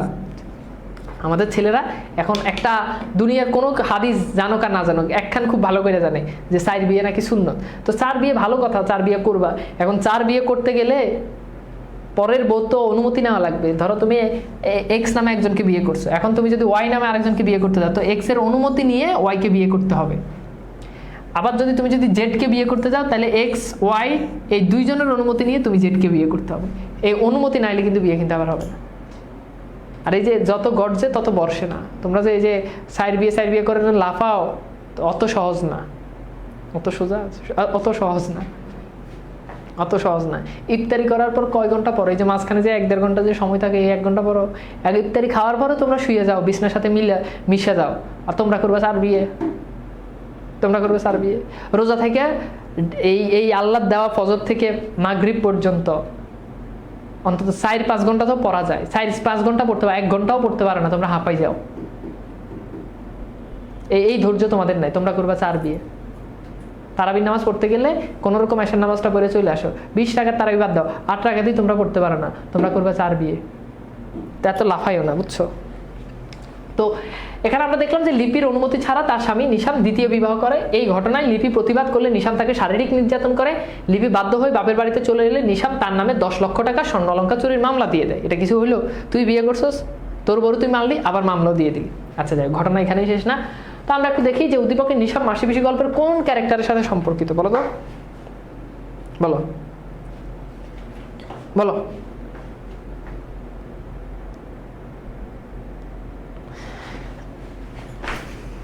তাহলে বলো তো এটা কি হবে? এটা হচ্ছে কি এই যে আমাদের এইটা যোগুর সাথে, হ্যাঁ যোগু নির্যাতন করতো, এখানে নিশাম নির্যাতন করে। উদ্দীপকে মাসিপিসি গল্পের সাদৃশ্যপূর্ণ পুরুষের আধিপত্য, নারীর অসহায়তা, নারী নির্যাতন, হ্যাঁ 3টাই হয়, তাই না? আচ্ছা এরপর দেখো মাসিপিসির মধ্যে গভীর ভাব হয়ে ওঠে কখন? অর্থ উপার্জন করে বলে, দুজন বিধবা বলে, একসঙ্গে ব্যবসা করে, আল্লাদির দায়িত্ব কাঁধে পড়ায়। আল্লাদির দায়িত্ব যখন কাঁধে পড়ে তখন তাদের মধ্যে মানে মিলটা অনেক বেশি জমজমাট হয়েছে। মাসিপিসি গল্পের প্রথম কোন পত্রিকা প্রকাশিত হয়? এটা কিন্তু একেবারে ক্লাসের প্রথমেই বলছি, বলো তো কোশ্চেনটা সলভ করো তো। মাসিপিসি গল্পে গল্পটি প্রথম কোন পত্রিকায় প্রকাশিত হয় বলো তো? মাসিপিসি গল্প প্রথম কোন পত্রিকায় প্রকাশিত হয়? তাহলে উত্তর হচ্ছে কি পূর্বাশা পত্রিকা, তাই না? এটা কোথায় আসে? ময়মনসিংহ বোর্ড 2024। মাসিপিসি গল্পে প্রকাশ পেয়েছে কি? নারীর বঞ্চনার চিত্র, তৎকালীন সমাজ ব্যবস্থা, প্রান্তিক মানুষের অসহায়ত্ব। তো এটার উত্তর হচ্ছে 3টা জিনিস এখানে প্রকাশ পেয়েছে। দেখো নারীর লাঞ্ছনা, হ্যাঁ আল্লাদিকে নির্যাতন করতো, এবং ওই যে বুরুর রহমানের মেয়েকে নির্যাতন করছে। তৎকালীন সমাজ বাস্তবতা, হ্যাঁ তৎকালীন সমাজে যে পুরুষ কর্তৃক নারীকে যে নির্যাতন, সেটা প্রান্তিক মানুষের অসহায়ত্ব, অর্থাৎ একেবারে যারা হীন পর্যায়ে যারা মানুষ ছিল, দরিদ্র যারা মানুষ ছিল, যেমন মাসিপিসি, তারা কিন্তু সমাজের বিত্তবান কোনো মানুষ ছিল না, নিম্ন মানুষ ছিল। এই নিম্ন মানুষদের যে অবস্থা সেটা এখানে তুলে ধরা হয়েছে। এরপর দেখো আমরা একটু দেখি, এটা আসলে আমাদের চট্টগ্রাম বোর্ড 2024। জীর্ণ বস্ত্রে ক্ষুধার্ত ছোট্ট মেয়েটিকে দেখে পেয়ারা বেগম নিজের মৃত নাতনির কথা মনে পড়ে গেল। তাহলে দেখো পেয়ারা বেগম এখানে একটা মেয়েকে দেখে তার নাতনির কথা মনে পড়ে গেল। এখন বলো তো এই পেয়ারা বেগম আমাদের কোন ক্যারেক্টারের সাথে সম্পর্কিত? বুরুর রহমানের সাথে। বুরুর রহমান আলাদিকে দেখে তার মেয়ের কথা মনে পড়ে গেল। তো দেখো আমাদের চট্টগ্রাম বোর্ডে কোশ্চেন আসছে, উদ্দীপকে পেয়ারা বেগমের সাথে মাসি পিসি গল্পের কোন চরিত্রের সমতা সৃষ্টি করেছে? সমতা দ্যাট মিনস কি মিল সৃষ্টি করেছে। তার উত্তর কি হবে বলো তো? রহমান, কৈলেশ, যোগু, বিপিন। তাহলে বিপিন বলে তো কোনো ক্যারেক্টার নাই, সো ডেফিনেটলি উত্তর হচ্ছে আমাদের রহমান। ওকে, আচ্ছা এরপর দেখো মাসি পিসি গল্পের আলোকে উদ্দীপকে প্রকাশিত ভাবকে কি? বাৎসল্য। বাৎসল্য শব্দের হচ্ছে স্নেহ, স্নেহ, ভালোবাসা, শোক। তো এটার উত্তর তিনটাই হয়, অর্থাৎ হারানোর যে শোক এটা। বুরুর রহমান তার মেয়েকে হারিয়েছে সেটা। যুদ্ধের আয়োজন করে তৈরি হয়ে থাকে মাসি পিসি। এই বাক্যে প্রকাশ পেয়েছে কি? সশস্ত্র প্রতিরোধ, বলিষ্ঠ প্রতিবাদ, মানবিক জীবন যুদ্ধ। উত্তর হচ্ছে মানবিক জীবন যুদ্ধ, অর্থাৎ বেঁচে থাকার জন্য তারা যে যুদ্ধ, সেই যুদ্ধ। মাসি পিসি গল্প আল্লাদির বাপে কি রোগে মারা যায়? এটা অলরেডি আমরা সলভ করছি, কুমিল্লা বোর্ড 2024 আসছে। উত্তর হচ্ছে কলেরা রোগে মারা যায়। ওকে, এরপর দেখো মানিক বন্দ্যোপাধ্যায় কত সালে জন্মগ্রহণ করেন? এটা লেখক পরিচিতি থেকে আসছে। দিবারাত্রির কাব্য কোন জাতীয় রচনা? এটা লেখক পরিচিতি থেকে আসছে। মাসি পিসি গল্পে চায়ের দোকান কোথায় অবস্থিত? এই কোশ্চেনটা অলরেডি আমরা সলভ করছি, এটা আসছে দিনাজপুর বোর্ড 2024। উত্তর হচ্ছে কি? পোলের কাছে। তো যা পড়াইছি সবই বোর্ডে কোশ্চেন আসবে, জাস্ট লেখক পরিচিতিটা একটু ভালো করে পড়বা, মাঝে মধ্যে এখান থেকে একটা কোশ্চেন চলে আসে, দ্যাটস ইট, আর কিছু করা লাগবে না, সিম্পল, বুঝছো? এইভাবে পড়লে আর পড়া লাগবে না। তোমরা কি মাইন্ড করো? আমি মাঝে মধ্যে অনেক কথা মানে ইয়ে করে বলি, যেমন এই যে মাঝে মধ্যে নিজের প্রশংসা নিজে করি, এই সেই, এটা এটা এটা আবার অনেক সিরিয়াসলি নিয়ে না। একজন দেখি যে কালকে এটা সিরিয়াসলি নিয়ে পোস্ট দিয়ে দিছে যে আমি নাকি ক্লাসে খালি নিজের সুনাম নিজে করি। এটা কিছু হইলো বলো? তো খুব জ্বালায় আছি পোলাপাইন নিয়ে, খুব জ্বালায়। আবার আমাদের যে একাডেমিক যে বাংলাবাজ কোর্স, তোমরা তার বাংলাবাজ কোর্সে ভর্তি হবে না। এখন বলবা যে মার্কেটিং নয়, তোমরা তার অ্যাডমিশন হয়তো তোমাদেরকে আর পাবো, একাডেমিকে তো ভর্তি হবে। আমার বাংলাবাজ কোর্সে তোমরা যারা ছিল, আমি বাংলাবাজ কোর্সে কি পরিমাণ সার্ভিস দিই, যেহেতু আমার পার্সোনাল নিজের কোর্স, আমি কি পরিমাণ সার্ভিস দিই তোমরা কল্পনাও করতে পারবে না। যারা ছিলে তারা জানো। বাংলাবাজ 6.0 যেটা এখন 26 ব্যাচের জন্য চলতেছে, ওটা মানে তুমি ওটার পিকচারগুলো দেখলে তুমি অবাক হয়ে যাবে। প্র্যাকটিস বুক হাতে দিয়ে দেওয়া হয়েছে, পিডিএফগুলো এবার আউটস্ট্যান্ডিং পিডিএফ ওদেরকে দেওয়া হয়, মানে কোর্সের যেগুলো দেওয়া হয়। তা একজন দেখি যে কালকে একটা পোস্ট দিল, অ্যান্ড ওই পোস্টটা আমি দেখে যে একজন একটা পোস্ট দিল একটা গ্রুপে যে কোর্সের, আমাদের কোর্সের এই এটা পুরোটা ক্যাপশন পড়ে আমি দেখলাম যে এটা একদম ডাহা মিথ্যা কথা, যে আমাদের কোর্স নিয়ে প্রশ্ন তুলতেই পারে না কোনো স্টুডেন্ট। আমি তো জানি যে আমি আসলে কেমন পড়াই, আমি কেমন সার্ভিস দিই, ভালো পড়াই, সেই আলোচনা যদি বাদও রাখি, সার্ভিস নিয়ে যে প্রশ্নগুলো তুলছে ওটা হইতেই পারে না। তো এইরকম অনেকেই থাকে, অ্যান্ড এটা আসলে মানে এই অনলাইন ইয়েটা আস্তে আস্তে দিন দিন কেমন জানি হয়ে যাচ্ছে। এটা ডেফিনেটলি এটা আমার কোনো স্টুডেন্টের করতেই পারে না, এটা কোনো স্টুডেন্টের করতে পারে না, এটা থার্ড পার্সন কোনো একজন মানুষ করছে, যেই করছে আমি জানি না কে করছে, বাট করছে। কিন্তু এগুলো করে তো আসলে কোনো লাভ নাই। ওখানে আমাদের স্টুডেন্ট যারা তারা তো জানেই, এটা তো কেউ বিশ্বাস করবে। এখন তুমি আমার ক্লাস করো, ধরো আজকে তুমি আমার আমি আমার এই পাওয়ার প্লে কোর্সের আগে তুমি হয়তো জীবনে কোনোদিন আমার ক্লাসই করো নাই, বাট আমার ক্লাস করার পর অ্যাটলিস্ট আমার সম্পর্কে তোমার একটা আইডিয়া হয়েছে। এখন তোমার যদি কেউ যদি আমার সম্পর্কে এসে যদি বলে, তুমি সেটা বিশ্বাস করবা না। তো আমরা আমাদের জায়গা থেকে সবসময় সর্বোচ্চটা দিতে চাই। হ্যাঁ, কোনো শিক্ষক হয়তো ভালো পড়ান, কোনো শিক্ষক হয়তো তোমার কাছে মনে হয় যে সে খারাপ পড়ান। অ্যাকচুয়ালি খারাপ বলতে তুমি যার ক্লাস পছন্দ করো তার থেকে হয়তো, আমার ক্লাস তুমি পছন্দ করো, তার মানে এই না যে আরেকজন টিচার খারাপ পড়ায়, সে কিন্তু তার জায়গা থেকে ভালোটাই দেয়। আচ্ছা দিবে না কেন বলো? কোনো টিচার কি ক্লাসে এসে খারাপ পড়াইতে চায়? ডেফিনেটলি খারাপ পড়াবে। এক একজন পড়ানোর ওয়েটা এক এক রকম। একটা বাগানে অনেক ফুল আছে, সকল ফুলের আলাদা আলাদা গ্রান আছে। তোমার কাছে হয়তো গোলাপ ফুলটা ভালো লাগতে পারে, আরেকজনের কাছে বেলি ফুলটা ভালো লাগতে পারে, আরেকজনের কাছে রজনীগন্ধা ফুলটা ভালো লাগতে পারে, কিন্তু তার মানে এই না যে তোমার কাছে গোলাপ ফুল ভালো লাগে বিদায় গোলাপ ফুলই ভালো, রজনীগন্ধা বেলি ফুল যার কাছে ভালো লাগে তার চয়েস ভালো না। ব্যাপারটা তো এরকম না, বলো? আমি যদি প্রশ্ন করি তোমার ফেভারিট ফুল কি, তোমার প্রিয় ফুল কি, তুমি বলতে পারো আমার প্রিয় ফুল হতে পারে রজনীগন্ধা, কৃষ্ণচূড়া, হোয়াটএভার কিছু একটা হইতে পারে। তার মানে কিন্তু আমার ফুলটা হয়তো অন্যটা হইতে পারে, কিন্তু তাই বলে কি তুমি আমার চয়েসকে খারাপ বলতে পারবে? সব ফুলই তো ভালো। তো এটা মাথায় রাখবা জীবনে প্রত্যেকটা ক্ষেত্রে। অ্যাটলিস্ট যারা শিক্ষক তারা হয়তো তুমি হয়তো তার কাছে পড়ো না, বাট সে কিন্তু আরেকজনের কাছে শিক্ষক। আমি মাঝে মধ্যে দেখি যে স্টুডেন্টরা আমার এত উপরে উঠায় যে আরেকজনকে ডাউন করে। এটা উচিত না। দেখা যায় যার নিয়ে আমার সাথে ডাউন করেছে সে আমার বয়সে অনেক সিনিয়র, তাই তাকেও আমি সম্মান করি, তাই না? তো উপরে উঠানোর দরকার নেই, আবার কাউকে নিচে নামানোর দরকার নেই। তো মানবিকতা জিনিসটা আগে শিখতে হবে তোমাদেরকে। আমরা কি কখনো তোমাদেরকে আমি যে এতগুলো ক্লাস নিই, আমি কি কখনো কোনো টিচারকে নিয়ে কোনো খারাপ মন্তব্য করি? কেন করব? কেন করবো বলো? আমি যদি আরেকজন টিচারকে নিয়ে তো তোমার সাথে যদি কথা বলি যে এই টিচার এইটা, ওই টিচার বলছি কোনো দিন? বলি না। কারণ ওই টিচার তার মতো করে পড়াচ্ছে, যেই টিচার তিনি তার মতো করে পড়াচ্ছে। শুনো, তোমার ভাগ্যে যেটা আছে তুমি সেটা পাবাই। আমি যদি 1000 পোলাপাইন পড়াই, 1000 পোলাপাইন আমার ভাগ্যে আছে, ওটা আমি পাবোই। কিন্তু আমি যদি আরেকজনের নামে যদি পরনিন্দা করি, আরেকজনকে যদি হেট করি, আরেকজনের নামে যদি কথা ছড়াই, আলটিমেট এই না যে আমার 1000 স্টুডেন্ট থেকে এটা 2000 স্টুডেন্ট হয়ে যাবে, ব্যাপারটা এরকম না। তো পড়াশোনার আগে তোমাদেরকে ওই মানবিকতার জায়গাটা শিখতে হবে।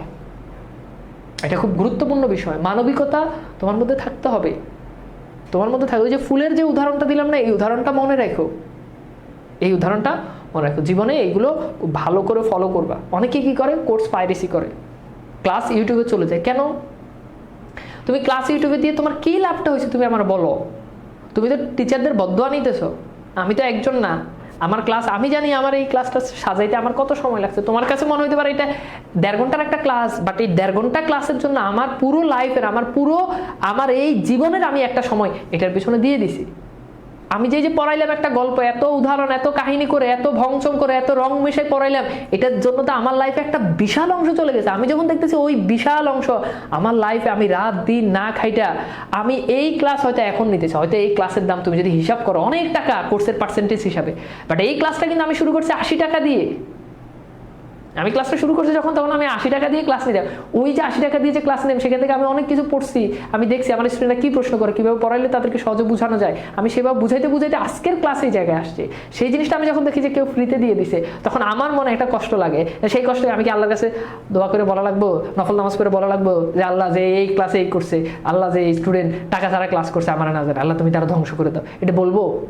কিন্তু মন থেকে তো ওই জিনিসটা চলে আসে। তা আমার মতো এরকম অনেকের, আমি কয় বছর ধরে পড়াই এখানে, তোমাদের যারা আরো আমাদের ভাইরা যারা পড়ায়, তোমাদের সৈকত আব্দুল্লাহ ভাই পড়ায়, আরো অনেক আর কাব্য ভাই পড়ায়, সবাই যারা পড়াইছে তারা তো আমার থেকে আরো অনেক বেশি সিনিয়র, তারা আমার থেকে আরো অনেক বেশি পড়াচ্ছে। তাহলে তুমি বুঝো তাদের লাইফে তো আরো বেশি অংশ তারা এটার পিছনে দিচ্ছে। তাহলে তুমি কেন এই কাজ করো? তো তুমি এই কাজ করো, তোমার কোনো লাভ আছে বলো? কোনো লাভ আছে? একটা কোর্সের দাম কত টাকা বলো? একটা কোর্সের দাম কত টাকা? ইন্টারে যে পড়তেছে না, বাপ মা পড়াইতেছে না, অনলাইন কোর্স করতে আসলে কেন এই কাজগুলো করো? অথচ অনলাইন কোর্সে কি কোনো টিচার বলতে পারবা যে খারাপ? হ্যাঁ, অনেক প্ল্যাটফর্মের অনেক বেশি স্টুডেন্ট, কারো একটু কম স্টুডেন্ট, বাট সবাই তো সবার জায়গা থেকে চেষ্টা করে। আমাদের অনেক ভুল ত্রুটি হয়। আমরা চাইলে, ওই যে গতকাল আগের ক্লাস আমি অসুস্থ ছিলাম, আমি ক্লাস নিতে পারি নাই, ডেফিনেটলি এটা আমার ফল্ট, বাট আমরা তো মানুষ। তুমি কি সবগুলো ক্লাস করতে পারো? পারো না। সবার টুকটাক ভুল ত্রুটি থাকবেই, তাই না? তো সেটা তো থাকবেই, মানুষ হিসাবে সেটা থাকবেই। কিন্তু তোমরা যে কাজগুলো করো এটা খুবই হীন পরিচয়ের। পড়াশোনা করে কিছু হবে না। পড়াশোনা করলে তুমি জীবনে অনেক কোটি কোটি টাকার মালিক হয়ে যাবে, মিলিয়নিয়ার হয়ে যাবে, অনেক বড় মানে সরকারি কর্মকর্তা হয়ে যাবে, বিশেষ ক্যাডার হয়ে যাবে, ডাক্তার ইঞ্জিনিয়ার হয়ে যাবে, এটা কেউ বলতে পারবে না। ভালো মানুষ হওয়া লাইফে অনেক বেশি গুরুত্বপূর্ণ। আমি যখন একটা সময় গিয়ে অনেক বেশি পড়াশোনা করতেছি আমার একটা ড্রিমের জন্য, তখন আমার আম্মা আমার ওই জিনিসটা যখন অ্যাচিভ হয় না, তখন আমার আম্মা আমার বললো যে জীবনে ভালো মানুষ হওয়াটা সবচেয়ে বেশি গুরুত্বপূর্ণ। জীবনে ভালো মানুষ হওয়া খুব খুব গুরুত্বপূর্ণ। এটা তুমি একটা সময় এসে তুমি ফিল করবা। আমাদের জীবনে আমার একটা সময় ছিল যখন আমার বয়স আরও কম ছিল, এখন তো মোটামুটি এখনও বয়স কম, আরেকটা যখন আরও অনেক বেশি বয়স যখন কম ছিল, তখন আমার লাইফে আমি টাকা ছাড়া কিছুই বুঝতাম না। দিনটা 24 ঘন্টা খালি টাকার পিছনে ঘুরতাম। এখন ওই টাকার পিছনে আর ঘুরি না। আল্লাহ যা দিছে অনেক দিছে, আলহামদুলিল্লাহ। এর থেকে বেশি চাওয়াটাও মনে হচ্ছে যে মানে নিজের যে শুকরিয়া আদায় করার যে জায়গা থেকে। আর দুঃখিত, আমি একটু সময় নিচ্ছি, খুবই দুঃখিত, একটু সময় নিচ্ছি। আমি আসলে কখনো ক্লাসে আসলে মানে পড়ার বাইরে আসলে ওরকম কথাবার্তা বলি না। মানে পড়ার ভেতরের প্রাসঙ্গিক কথাবার্তাই বলি, বাট বাইরে বলি না। দুঃখিত, এখন বলতেছি। দুঃখিত তোমাদের, যাদের ক্লাস শেষ, যাদের মন চায় তারা চলে যাও, যারা থাকতে চায় তারা থাকো। তো কি জানি বলতেছিলাম ভুলে গেলাম তো, কি জানি একটা বলতেছিলাম, ভুলে গেলাম। ও, যে ভালো মানুষ হওয়া, ওটা অনেক বেশি গুরুত্বপূর্ণ। তো ওইটা হওয়ার জন্য চেষ্টা করো। ভালো মানুষ, তুমি যদি ভালো মানুষ হও তাহলে অনেক কিছু হইতে পারবে। ভালো মানুষ হও। হ্যাঁ, আমাদের সবার মধ্যে আমি যে তোমাকে এই মোটিভেশন দিতেছি, আমি যে তোমাকে এই কথা বলছি, আমি যে অনেক বেশি ভালো মানুষ, আমার অনেক দোষ গুণ, অনেক গুণা, অনেক ত্রুটি আছে, আমি সেটা ভালো জানি, তুমি সেটা জানো না। আমি কি ধোয়া তুলসী পাতা? ডেফিনেটলি না। কেউ বলতে পারবে কেউ ধোয়া তুলসী? সবার দোষগুণ থাকে। তুমি মানুষ, তোমার যেমন দোষগুণ থাকে, আমি মানুষ, আমারও দোষগুণ থাকবে, এটা সবারই আছে, সমস্যা নাই। তো থাকবে, কিন্তু আমাদেরকে তো চেষ্টা করতে হবে, তাই না? আমাকে তো চেষ্টা করতে হবে সেই জায়গায়। তুমি যদি ভালো মানুষ হও তাহলে তুমি একজন ভালো শিক্ষক হতে পারবা, তুমি যদি ভালো মানুষ হও তুমি যখন বাবা হবা তখন তুমি একজন ভালো বাবা হতে পারবা, তুমি যদি ভালো মানুষ হও তুমি একজন ভালো মা হতে পারবা, তুমি যদি ভালো মানুষ হও তুমি তোমার আত্মীয় স্বজনের কাছে তুমি ভালো খালা হইতে পারবা, ভালো মামা হইতে পারবা, ভালো আঙ্কেল হইতে পারবা, ভালো দুলাভাই হইতে পারবা, অনেক কিছু তুমি ভালো হইতে পারবা। দেখো তুমি জাস্ট ভালো মানুষ, এই একটা জিনিসের কারণে তুমি সব কিছু, তুমি দেশের ভালো নাগরিক হইতে পারবা, তুমি সমাজের একজন ভালো মানুষ হইতে পারবা, তুমি পরিবারের একজন ভালো মানুষ হইতে পারবা, জাস্ট ভালো মানুষ হইলেই হইল। আমি বলছি না যে ভালো মানুষ হওয়ার ডেফিনেশন কি এটা আলাদা বিষয়, বাট নিজের জায়গা থেকে, নৈতিকতার জায়গা থেকে অ্যাটলিস্ট কিছু কিছু জিনিস প্রতিদিন নিজেকে একটু একটু করে পরিবর্তন করো। একদম ধরে যে তুমি সুফি হয়ে যাবে এটা না, আস্তে আস্তে চেঞ্জ করো। এখনো তোমাদের বয়স কম, এখন যে অভ্যাসগুলো করবে অভ্যাসগুলো কাজে লাগবে। এখন কেউ যদি সিগারেট খায় সারা জীবন সে সিগারেট ছাড়তে পারবে না। এখন কেউ যদি মেয়েতে যদি আসক্ত হয়ে যায়, একাধিক প্রেম করে, সে সারা জীবন চাইলেও প্রেম, তার সুন্দরী বউ, একদম দুনিয়ার সবচেয়ে সুন্দরী বউ বিয়ে করার পরে সে পরকীয়া করবে। এটা এখন থেকে যে অভ্যাসটা করবো ওই অভ্যাসটাই তোমার মধ্যে হবে। তোমাদের এখন তো বয়স কম, এখন থেকে কেউ যদি 5 ওয়াক্ত নামাজে প্র্যাকটিস করে ও সারা জীবন নামাজ পড়বে। এখন থেকে কেউ যদি তাহাজ্জুদের প্র্যাকটিস করে ও তাহাজ্জুদের। এখন থেকে কেউ যদি মদ খায় সে সারা জীবন মদ খাবে। এখনকার লাইফটা তোমাদের খুব ইমার্জেন্সি, খুব গুরুত্বপূর্ণ। এখন তুমি কি অভ্যাস করতেছো, তো ভালো অভ্যাসগুলো করার জন্য চেষ্টা করো। ভালো মানুষ হও, ভালো কাজ করো। খুবই দুঃখিত যে তোমাদের সময় নিলাম। তোমাদেরকে আমি আবার বলতেছি এই কাজগুলো কেউ করিও না। আমি জানি তোমরা অনেকে হয়তো করেছো, বাট নিজের হয়তো অজান্তে করেছো, বাট এটা থেকে বের হয়ে আসো। শিক্ষকতার যায় মানে একজন শিক্ষকের সাথে কখনো আসলে এটা প্রতারণাটা আসলে করা হয় না। এটা একটা আধ্যাত্মিক বিষয়, এটা একটা রুহানিয়তের বিষয়। এই আধ্যাত্মিক বিষয়টা তোমরা যদি আসলে কেউ যদি ছুটে যাও, যদি পড়ে যাও, জীবন অনেকবার অনেক কিছু করতে পারবে। এই 2000-5000 টাকা এগুলো কোনো টাকাই না, একটা সময় গেলে অনেক কোটি কোটি টাকা ইনকাম করতে পারবে। বাট এই অল্প টাকা বাঁচানোর জন্য প্রতারণা করতে গিয়ে যদি নিজের একটা সুন্দর কেরিয়ারটাই যদি হারিয়ে ফেলো, তাহলে তো বুঝতেছো যে আসলে ভবিষ্যৎটা অনেক বেশি অন্ধকার। তো খেয়াল রাখবা এগুলো, হ্যাঁ, এগুলো খেয়াল রাখবা। ওকে, তো ঠিক আছে, তাহলে আমরা আজকের মতো বিদায় নিই। সবাই ভালো থাকো, অনেক বেশি ভালো থাকো, অনেক বেশি ভালো থাকো, এবং আমার জন্য দোয়া করো। সবার জন্য শুভকামনা। আজকের মতো বিদায় নিচ্ছি। আল্লাহ হাফেজ। অ্যান্ড ভুল কিছু বলে থাকলে মাফ করে দিও, দুঃখিত। ঠিক আছে, আল্লাহ হাফেজ।